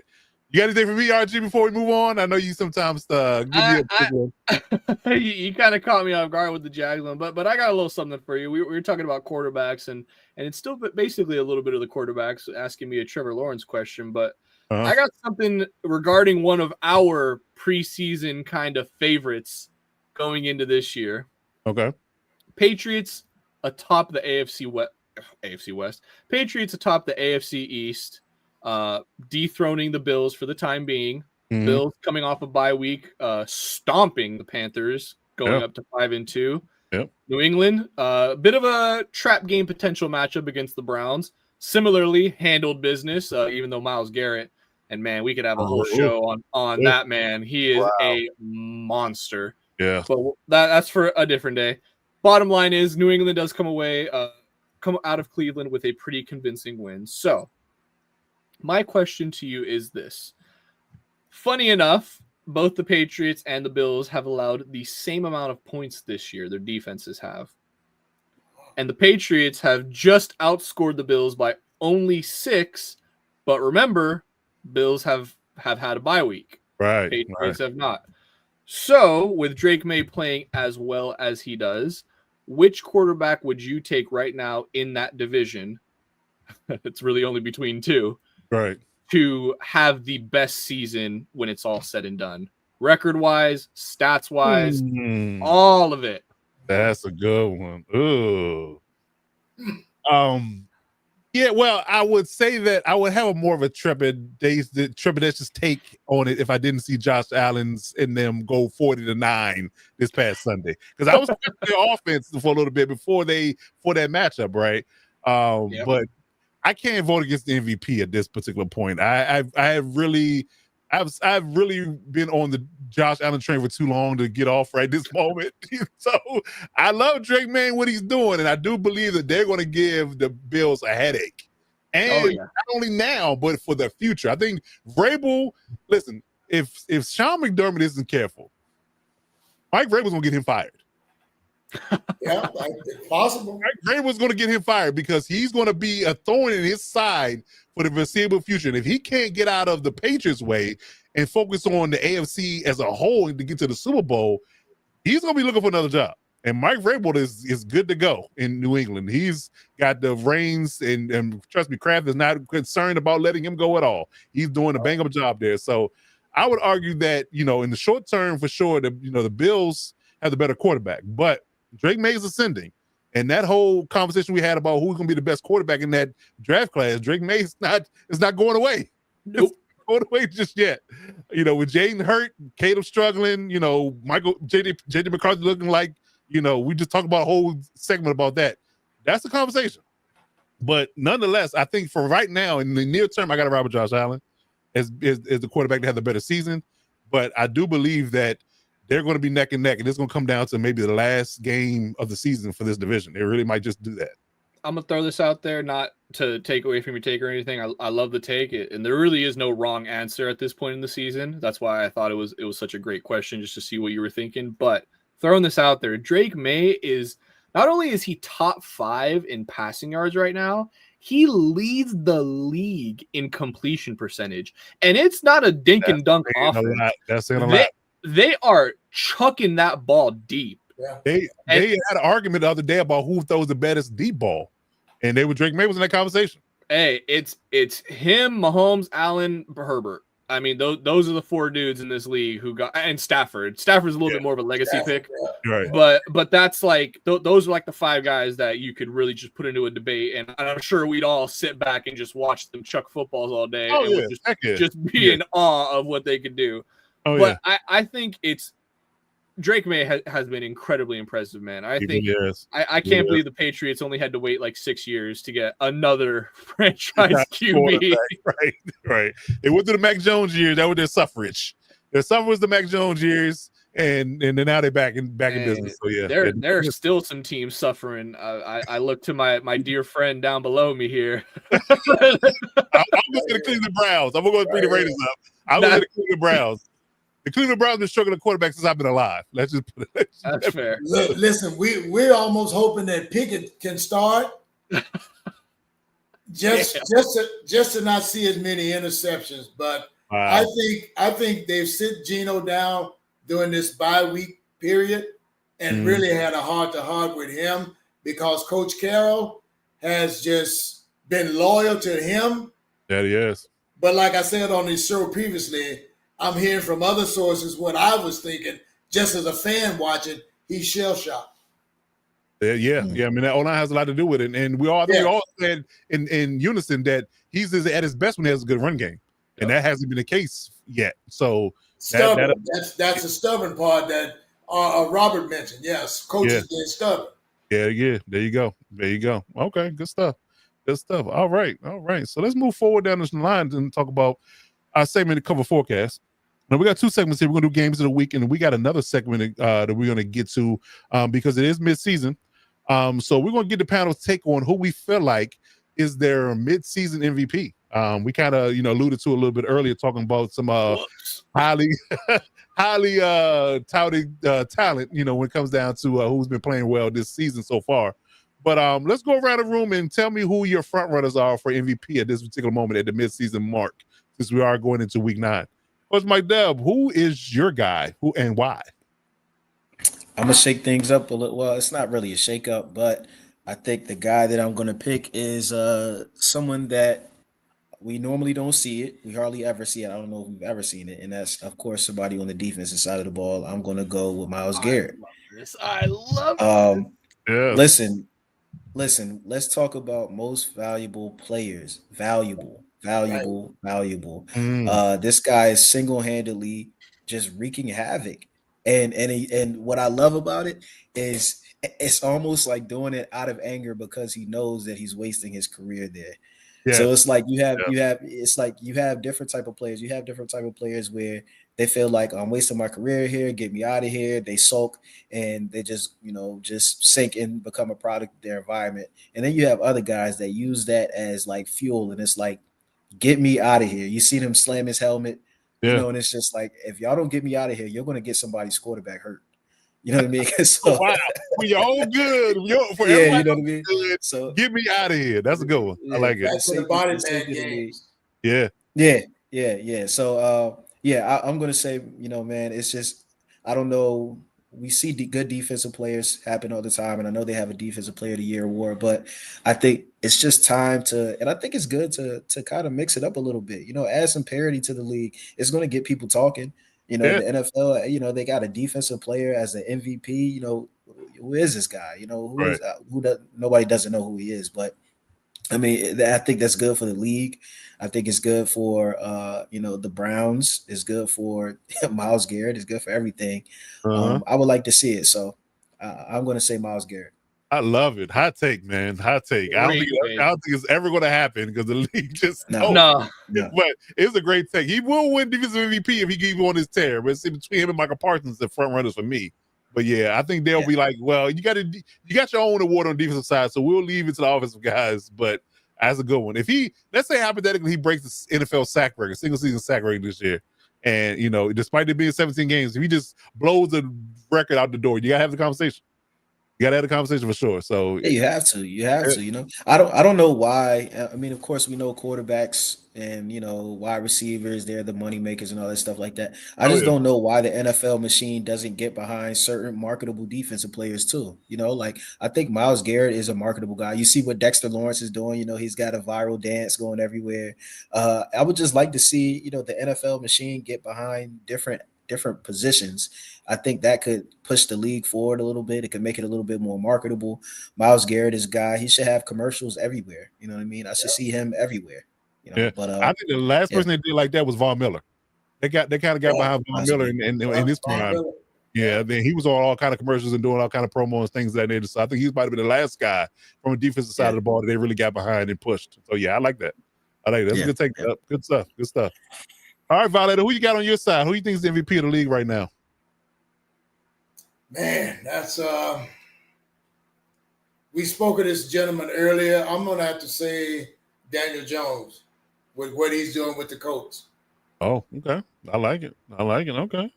Okay. Do you know what's weird about Daniel Jones? And he's not in the top 6 in the odds for Vegas right now for MVP. Can you believe that? I bet you I know one Colt player who's above him. Yeah. yes. And you will be right. But he's not in the conversation. I looked that up yesterday and I was like, wow, he's not in the top 6. That's crazy to me. 7-1, the numbers he has, the efficiency he's playing at. Maybe he's overshadowed by JT, but I think that he should be in the conversation, especially when it's a quarterback award typically. We can say the part out loud, It could be like what Coach Dub just said, motivation. Yeah. Or look at it. Let them sleep on me. Let them sleep on me. Right. And I'll Right. just show them. Kind of like what Jaden Hurts is doing with Philly. All that backlash and hoopla that he was getting, he keeps it classy, but on the field, he's an assassin. Agreed. Good stuff. All right, young RG, who you got on your side? To the surprise of nobody, it's Jonathan Taylor, man. And I get Daniel Jones is playing fantastic. I also think something with him is he personally doesn't have, I feel like, any animosity towards this award. He was never expected, never highly looked at. So this season is all just his, I guess, his right back, to speak in Gino's words, is the fact that the team is 7-1 and he is as efficient as he's been. That's always been, that's always been his biggest gripe is we just need consistent, efficient play from you and the team can do the rest. And they're finally getting that with him in Indianapolis. So all the props to him. I don't want to take anything away from him whatsoever. He is playing fantastic and they deserve all the credit. But Jonathan Taylor, right? My God, man, we have not seen this kind of production from a running back since LT's MVP season. Agreed. And I get AP won MVP with a 2,000-yard season coming off that ACL, and again, not to take anything away from him, another dynamic, just legendary back. But the thing that made LT so terrifying is he could beat you in the run game, he could beat you in the passing game, and he could throw a ball occasionally for a touchdown or two. Now I'm not saying JT's doing all that. Yeah, so I'm not saying JT's doing all that, but you get my point. JT, I mean, just look at the numbers, man. He's 100 yards clear of the next guy in terms of rushing yards. He's got 850. James Cook has 753. That's who's next. They're neck and neck in terms of average yards per run. JT's at 5.9. Cook is at 6.0. JT has 12 touchdowns just rushing on the season. The next closest is Josh Jacobs with 9, and he is, let's look, all the way down at 17th in terms of rushing yards. So he's more of that goal line back kind of now at this point in his career, in the back end of his prime. Right. So this is just all to say JT is the reason Daniel Jones's job is so easy. And that's why I feel like he's the MVP. Again, not to take anything away from Jones, but I just think when you have a running back who is a basically guaranteed 100 yards rushing every week, to know that going in, like, oh, my guy's going to get me 100, like the running threat is going to be there regardless. It just opens up so much more. It opens up the play action. It opens up these passing lanes. They have to draw more into the box to accommodate for that. Guys, he has 4 games this year with 3 touchdowns. I mean, that's just say enough. That's just say enough right there. Come on. Yeah, that's just say enough right there. I definitely agree with that. Only problem I have is the narrative, and this is what pisses me off about voters. They fall into the narrative, and they always look at it from a quarterback-led and quarterback-driven league, and they always look at it from that perspective. And, I'm over it now because I fought tooth and nail and argued about the whole Lamar Jackson versus Josh Allen conversation last year with the MVP. But it's not even a stat award now. I mean, it's literally about who they favor in that moment. Who's that favor in that moment? Because, clearly Lamar Jackson had the best statistical season he's ever had, and he didn't win MVP over Josh Allen, and he even beat him head to head. Again, I didn't understand that at all. So the voters in that space will likely still lean quarterback if it's close. But if JT breaks the rushing record, the touchdown record, like any records he breaks from a rushing perspective, you have to give him the award, in my opinion. But we'll see if they do it, is the question. And that will add more scrutiny and more, I guess you can say conspiracy around the voting aspects of it if they don't win the award. But that's where we're at in that particular space too. So, but I will say this: there's like kind of a hot take. If we're not careful here, in all honesty, Patrick Mahomes could creep up in this conversation too. I knew you were going to say that. I didn't want to say him, but I'm thinking about him the whole time. I mean, just to be honest, to be a true analyst, in this space, and be an objective analyst. If he plays on the trajectory he's been playing for the last 4 to 5 weeks throughout the rest of the season, he could be in that conversation too. And he is a quarterback. So again, if his numbers are comparable, And the records are comparable to what the Colts look like. And if they beat the Colts head to head, in that matchup in a couple of weeks, you could argue that Mahomes might be the front runner in that conversation too. So we'll see how things go by the time week 16, 17 hits, but he could be in that conversation as well. He started slow, but he's definitely picking up a lot of steam if you're not careful. So go ahead, Rob. And he looks real driven right now. He does. Yeah. You just see it in his eyes, man. He's For got sure. something. I didn't want to bring up, but obviously since we're going to bring up QBs, Mahomes and Herbert are having very, very similar seasons right now. Yeah. Herbert has turned the ball over a bit more. I will admit that. I'm not trying to, not analyze certain stats, but he has thrown a couple more, interceptions, but he's also thrown for more yards. He has a better completion percentage. So I'm not saying that Herbert, and he obviously had a big steam, after those first 3 weeks of the season. He was probably a lot of people's MVP front runner. But I think, now that he's got Alt back, and this defense, obviously a bit of an easy stretch right now, but if this defense can get back to form, I would not be shocked. Herbert, he can definitely put up the numbers, and now that he's finally potentially getting the wins, that's definitely a conversation that could potentially be had.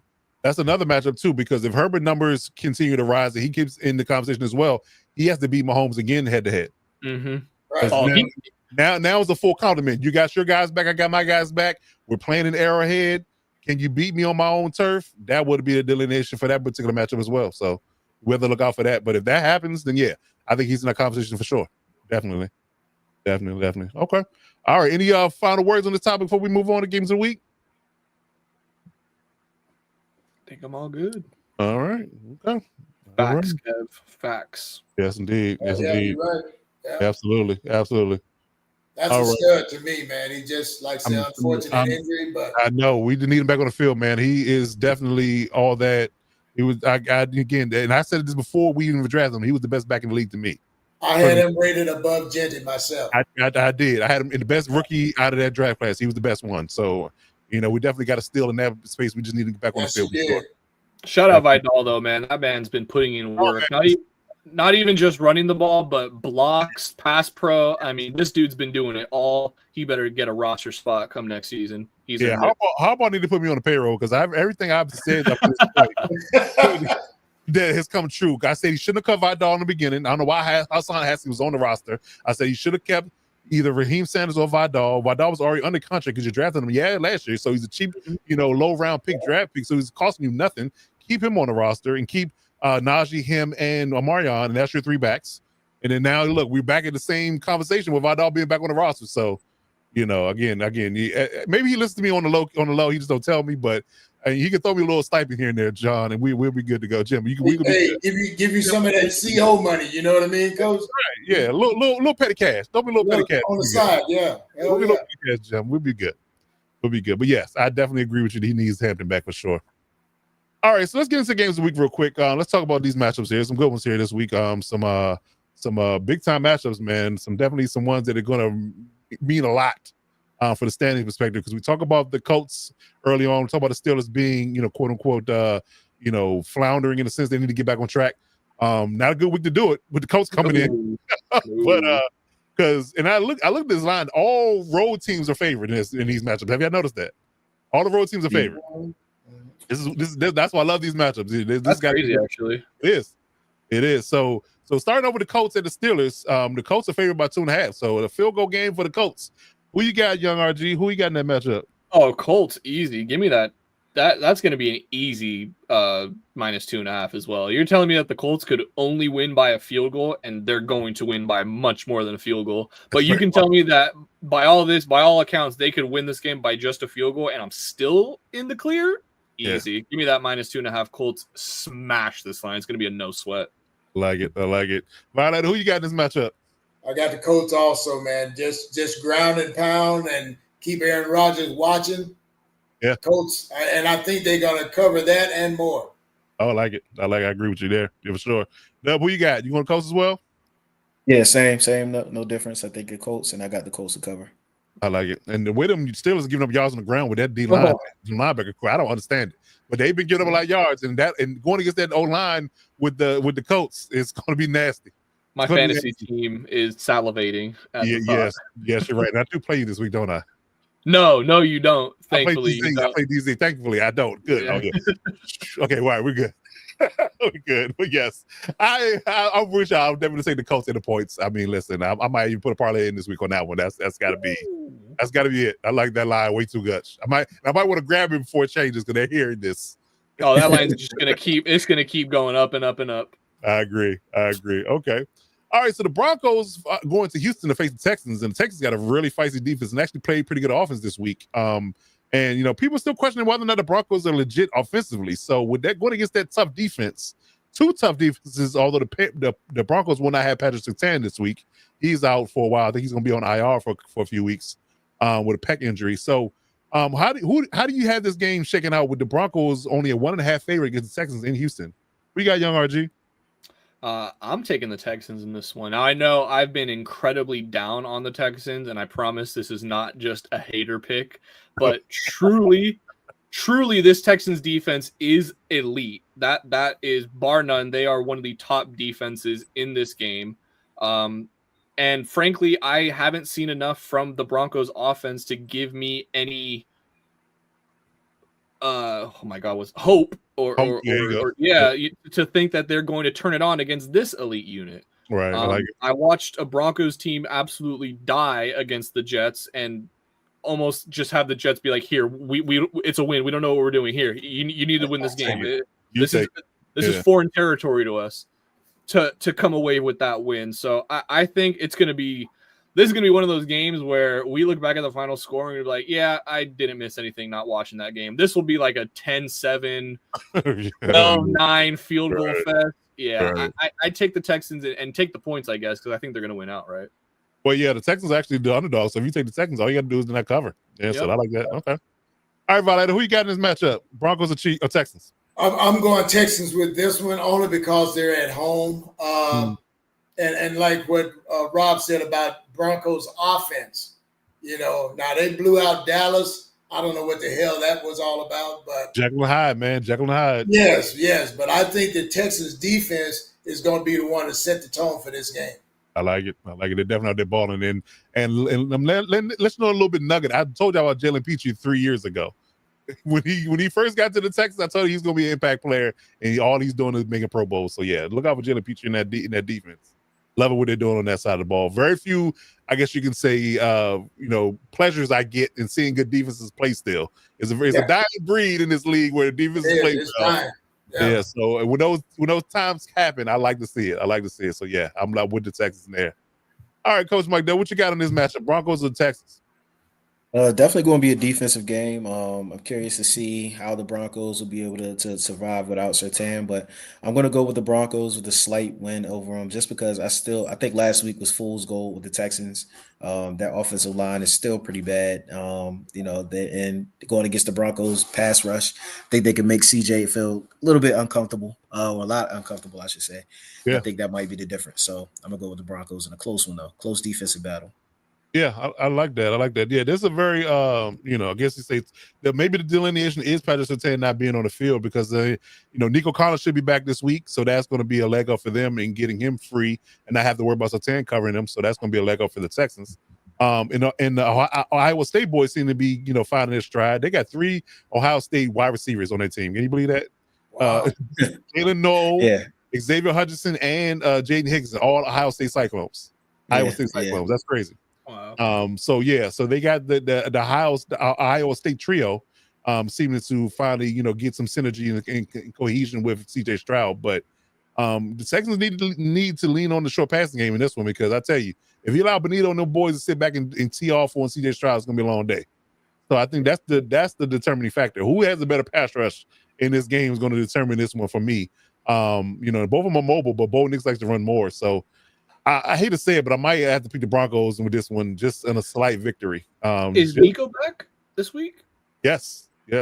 Ooh, and was Surtain out? That's what I'm saying. Yeah, that's what I'm saying. So that's what kind of, leans, I'm like, I'm not sure, but I think that, if it might be a running quarterback game. It doesn't matter who gets sacked less is going to win the game. I think that might be Bo Nix. Right. A defensive battle, right? Yeah. Who gets sacked less? That's the point spread right there. Yeah. I think who gets sacked less. So I'm a ride with the Broncos in a slight victory, but it could go either way. Again, 1.5 is the reason why it's a pick'em game for sure. All right, so we got Chiefs at Bills. I guess you can say the yearly matchup they have at this point. They face each other each year, at least once or twice. Actually, ironically, the Bills have owned the Chiefs in the regular season, not so much in the playoffs, but for the regular season for sure, especially in Buffalo, the Chiefs have particularly owned this matchup. So, with the Chiefs a road favorite, 1.5, ironically, who do you got in this matchup, Mike Dub? Who do you got in this matchup, Chiefs and Bills? I got the Bills winning the regular season like they normally do. Okay. We'll talk again in the playoffs, but the Bills are at home. This is a tough one because the Chiefs are rolling right now, but I like how the Bills started to put things together coming off that bye week last week. And they're at home, so I give them the edge as well. The Chiefs started out a little rusty against us. Obviously they were able to do Chiefs things and, come towards the end, but I'm going to take the Bills. I think this will I think it will be a shootout. But I like Josh Allen and I like really James Cook to really have a big game as well. I like it. Okay. All right, Violet, who you got, Chiefs or Bills? I'm going to take the Bills and the Mafia at home to edge out the Chiefs by a field goal. Okay. There you go. Who you got, young RG? Chiefs or Bills? Yeah, I'm rolling with the crew. I'm going to go with Bills. I think obviously take the points plus 1.5 if I'm going Bills. Just pointing out to what Mike said, Bills own the Chiefs in the regular season. Again, regular season, not when it matters. So this is still a big game regardless because the Chiefs got off to such a poor start. They will definitely be playing with a lot more urgency than I'm sure they have in past matchups versus the Bills. A lot of the times when they faced off against the Bills, they were already either firmly or had already locked up the division. So you kind of, take the edge off a little bit, not really trying to get hurt against these upper tier teams, especially they have that psychological edge over them, just knowing this game going to be a tie. Man, Kevin, this game ends in a tie. I don't even know how I would think or what to think, but yeah, I think this is gonna be Bills. Another probably offensive shootout. I'd say this is probably gonna be like a 38-35. Yeah, and then most of the matches have been.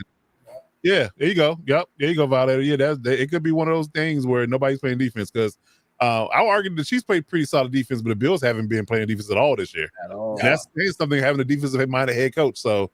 Yeah, in that particular perspective, and a little bit what I just told Kev about reverse psychology, because the Chargers could use some breathing room. I'm going reverse psychology, and I'm picking the Chiefs. Hoping that they lose to the Bills. I love it, Coach. Somebody got to do it.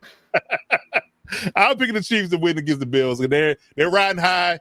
And I'm a little bit from my fantasy perspective because I got my homes in 2 leagues. I need the Chiefs to keep winning. So yeah, I'm gonna roll with the Chiefs in this one to get the upset in Buffalo for sure.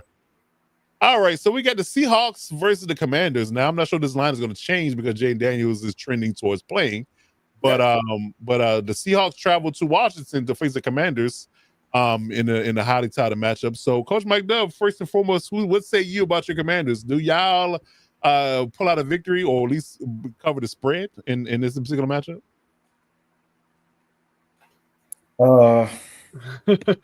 Let's assume Jaden plays. Let's speak from his perspective of Jaden plays.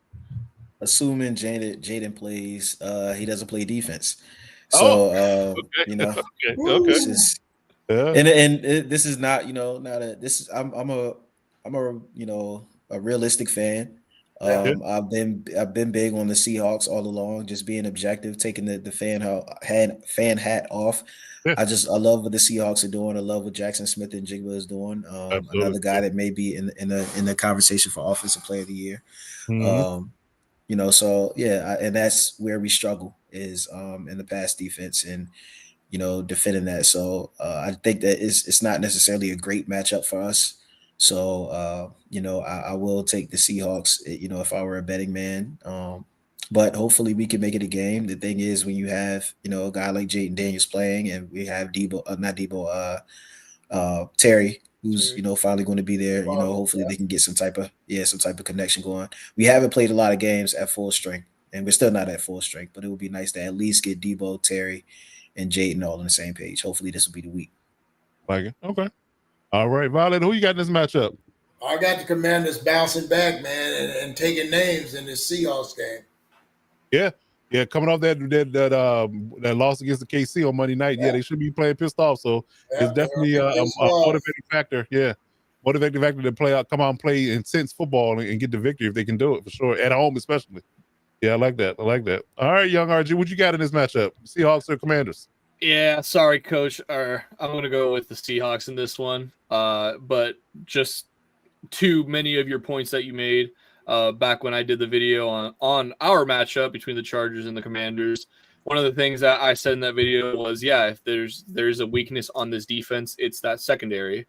And Herbert I was fully confident in his ability to throw on them. In his O-line's ability to block for him is a completely different subject.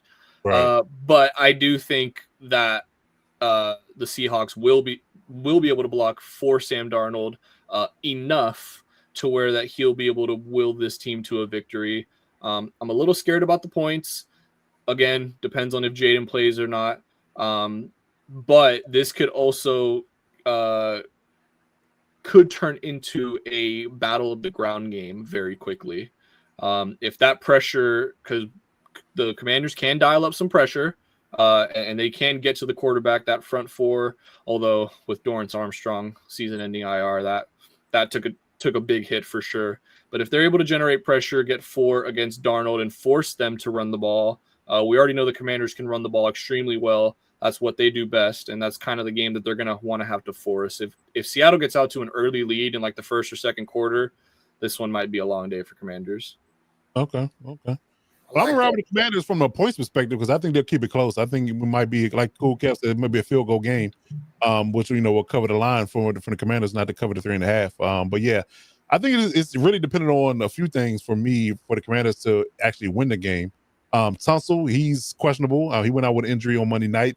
We don't know right now if he's going to play. Jaden is questionable as well. We need him to play.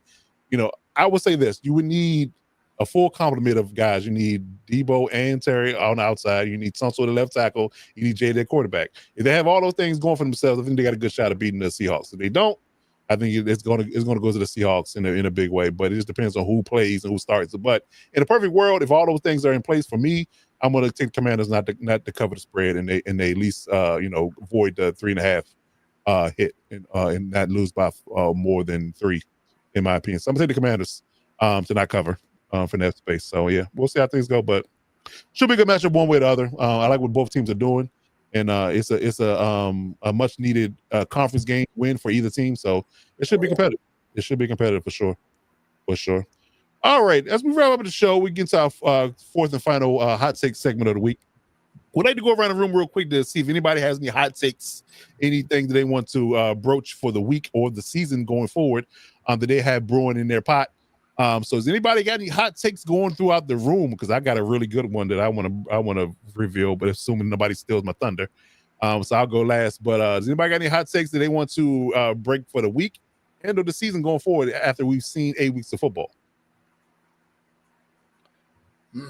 I don't know. I think I might save my. I might go one more week. I have something as far as the trajectory of the Commanders. You know what I mean? I'll save it, and I'll also save it for kind of my videos. But I might drop it next week. For this week, I think I'm pretty good on controversial hot takes. I don't think I have anything that's going to burn the league down to anything. Yeah. Okay. Yeah. All right. Well, my hot take is with the addition of Tyler Lockett, is this going to help Geno pull out of his, I'm just going to say his slump, but that shell shock is hard to shake. But with that addition of Tyler Lockett now and some familiarity and chemistry, is that going to help him open up his game? Okay. I like it. That's what I'm watching. Okay. Good stuff. All right. Yeah, I definitely think that'll help the receiving core. And will they deal Jacoby Myers at the deadline is another question. So they might be bringing Tyler Lockett in, to kind of fill that void because he's going to be gone. Yep. And all I'll say, just keep throwing the ball to Trey Tucker because I got him in fantasy. Just keep throwing the ball to him. Okay, got you. Yeah. And they don't use him enough. In my estimate, I agree. They don't use him enough. I agree. Keep using them. Keep using him. They need to start using Bowers once he gets back because I took Yeah. him in so many leagues early, and he has been killing me. Yeah, a lot of people are regretting that pick at the moment, with him being hurt, for sure. Yep. For sure. All right, young Arch, you got anything hot that's brewing in your pot before we get up out of here? I'm similar to Mike. I might have to wait a week. My take is still marinating a bit. It's not quite ready for the grill. So let me get back to you next week. It's good to marinate your food now. It comes out Absolutely. The Low and longer you slow. do it, the better. Low and slow. That's it. Sometimes you got to slow cook it. Slow cook it like a brisket. I like it. Okay. I love Cool Kevs right here. Trap game Pittsburgh. Yeah, I saw that. Yeah. Yeah, that's an interesting one. I don't know. I got no faith in that. My bad, Kev. Yeah, I don't. I don't think Indies, because Indies is one of those teams nobody believes in them. So they're not playing with the idea that we're hot shit. I'm just gonna say it. They're not playing with that mantra. They're playing with gritty. Everybody doubts us. Everybody thinks we're an underdog. Yeah. Everybody thinks Daniel Jones is trash. They're playing with that gritty. Nobody Zero believes expectations. me against the world mentality, and I don't think they're going to take anything for granted. So they're not going to trip off Pittsburgh at all, in my opinion. I think that's what makes Indianapolis so scary this year. This year in particular is that because they're so no expectations. Nobody thought they were going to do this. They're playing with house money at this point. Absolutely. That's terrifying when you got a talented, uber talented team like them. Right. Cool Kev, I don't think we'll get 2 seconds for Myers. I'll say a second and a third, maybe. Oh, heck, you might not get more than a fourth for Myers. Yeah. We had the trade deadline kind of, they I haven't seen a whole lot of high picks go at the trade deadline. So that'll be a first. That'll be a first for sure. So we'll see. And the Pool's a really needy wide receiver team that's going to, be in the buyer's market for that. So that's a good one. That's a good one. All right. For my hot take is this, and I'm going back to Minnesota. Oh, here we go. Okay. I like it. The Minnesota Vikings will be picking high, top 10 in the draft this year, and be looking for another quarterback in 2026. What? Ooh. That's hot. That's hot right there. But where's the air horn, Coach? You got the air horn?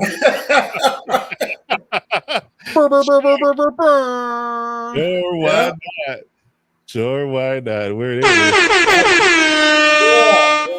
That's worthy. Yes, indeed. The Minnesota Vikings will be looking for a quarterback in 2026. That is my hot take of the season so far. So, follow up real quick to that. Is McCarthy going to stay on the roster when this new quarterback is drafted?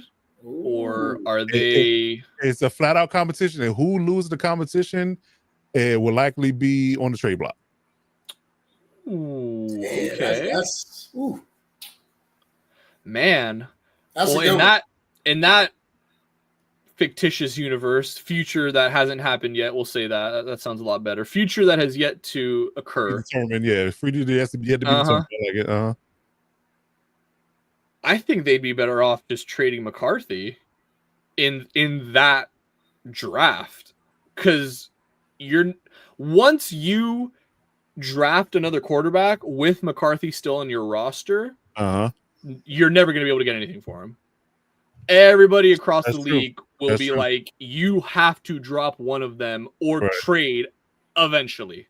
That's a good one. So they could get in the business of trading him before the draft and getting some draft capital back for him for a quarterback needy team. Hell, trade him to Miami. Or like Robert said, the worst case scenario is just move him during the draft. Yeah, that's true. There's a lot of teams that still need QBs, young. Yeah. So, my mind is like going right now that you mentioned this. I'm already thinking of like a bunch of things. If the Bengals continue to have an awful season, even when Burrow, like if they're 4 or 5 games under 500 when Burrow comes back, I guarantee you he's not going to rush back into the lineup. I'll say that much. He probably will try to finagle this injury out until the end of the year. So they would be that's a scorching take, Kev. Oh man, I ain't touching that. That's ooh-wee. That's that smoking helmet that you're looking at on the screen right there. But what I'm saying is, so if the Bengals are in a position where they're picking top 5, or maybe not the Bengals, but if there's another team where they're picking top 5 and they already have their quarterback in place, the Bengals, they already have that franchise quarterback in place. That might be a situation where you trade. Maybe you do kind of like a 3-way trade where you send McCarthy somewhere, they send draft picks to the Bengals or whoever, and you send a draft pick or something to them with that and use that to draft your quarterback. You put your thinking cap on now, buddy. That's a lot of moving parts. It's a lot of moving parts, but it's tough when you got 2 quarterbacks. This is the Troy Aikman situation. You got 2 quarterbacks drafted early. Yeah, that's a good one. That's a good one. But I do believe that if the JJ rolls out there and looks like, flaming hot garbage rolling down the street, I do believe that they're going to be in the market, especially with a high draft pick, in the market for a new quarterback. Because listen, Justin Jefferson is a cool cat and all that good stuff. He making his money, but guess what? He's not going to keep sitting idly by with y'all fumbling with his quarterback situation, especially after having Sam Darnold all last year. Having that nice season he had with Sam Darnold last year, and you keep fumbling with this quarterback situation, he's not going to be so happy. At some point. At some point, you're not going to be so happy. So, you need to get it right and get it right now if you can. So, whoever is the next best thing coming out of college, they might be in the market to draft him. And let Kevin O'Connor work with that guy and just say, we got it wrong with JJ, and we just going to move on. That's what really good teams do. When you realize that you screwed up a draft pick, no matter how way he was drafted at, you just move off of it and cut your losses and keep pushing the boat down the river. Then that's how you win. And if that's how you win. But if you harp on it, try to make it work, try to keep shoving around cylinder you keep trying to do that, then that's when you screw up. Yeah. That's when you screw up. So I definitely believe that they need to go ahead and just cut bait if he's not the guy and just get back into the quarterback business right here and right now. So we'll see. And see, with this quarterback class, that's going to be a premium, right? What Robert said. It's going to be some phone calls made. Absolutely. Yeah, it's going to be a lot of moving and shaking in the top 10, but that's best believe, especially, again, to your point, his point of teams already having their quarterback in place and they're not questioning whether or not he's the guy. If they're sure and they're dug in their heels, they're the guy, then, they're going to definitely be movers and shakers up and down that top 10 board for sure. For sure. Yeah, I like it. Okay. All right. So any closing thoughts for the full hot take segment before we close out? I think we're all good. This is gonna be. I will say this: 8 weeks in, we still don't know anything. No, we've been saying it about 5 or 6 weeks now. We just don't know anything. One thing we do know is we don't know anything. Yes. Yeah, we know that. Yeah, I agree. We know that. If you would have told me that Bijan and the Falcons were going to get absolutely steamrolled by the Dolphins this week, I would have said we need to throw your ass in an insane asylum. Right. I need you check with CTE, and you hadn't played football, sir. I think I need to check you in. Yeah, for sure. For sure. Oh, sorry. Last thing, not to try to drag the show out any longer. With the Jets beating the Bengals and finally getting a win on the season, the circle of NFL parity is complete. Everybody has beat somebody that's beat somebody else. How about that? That's a good one. That is a good one. It's pretty good. That is a good one. That is deep. That is deep. And if you didn't pick it up right now, rewind it, watch it again, you'll get it. Oh, yeah. Let it marinate. Indeed. All right, gentlemen, we have done it. All right, so if you're looking for the hit squad at any particular point in time, we cover our perspective teams throughout the week. The hit squad covers their own teams throughout the week on the channel. So if you're looking for Commanders Insider News, hit up Mike Dub on his socials, Twitter or Instagram. Hit up Alex, who's in here with us in spirit this week, still dealing with his paternity woes and things of that nature, getting adjusted to parent life. So he'll hopefully be back next week. But if you're looking for him for a Chiefs Insider News, hit him up on Twitter or Instagram. If you look for Chargers Insider News, hit up Young RG, Robert Garcia on Twitter. If you look for any Chargers questions, any Chargers directed information that you need, hit him up. As always, if you're looking for the NFL Nation Live crew, Ref Guru is on Twitter. If you have any NFL referee questions you want to get answered from him, hit him up on Twitter. Violator, if you have any Raiders Superfan questions for him, hit him up on Twitter as well. If you're looking for Captain Jack Rackham in any space for any Raiders questions as well, hit him up on Instagram, YouTube, or Twitter.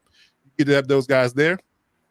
If you're looking for the Lockdown Divas Sports Network in any facet, for the network, any questions about the network in its entirety, we do sponsor this particular NFL channel and subsidiary channels as well. So hit us up on any of our socials. We're on any and all platforms: Twitter, Instagram, TikTok, Twitch, and YouTube. Hit that subscribe button on his YouTube channel. Let the YouTube algorithm know we're doing big things out there. So please do that for us. It is free. We appreciate that. And our subsidiary channels, the Electric Shock Podcast, that is sponsored by the Lockdown Divas Sports Network, all Chargers content. Myself and Young RG do content on there regularly, so hit us up there.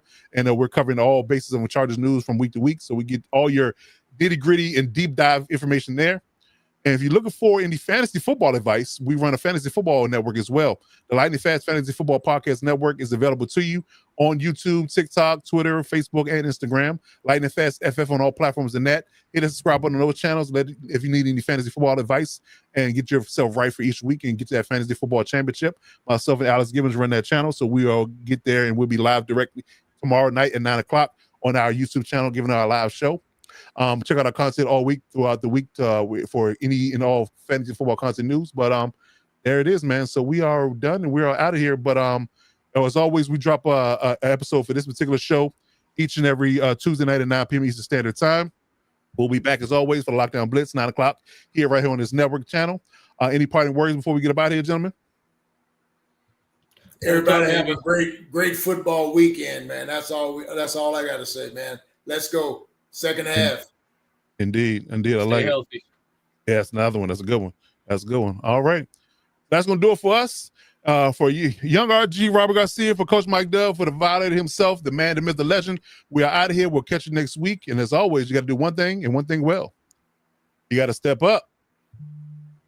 Hold on. Where am I drop at? Hold on. Still holding it. Yeah, if we got to step up, you got to step up to lock it down.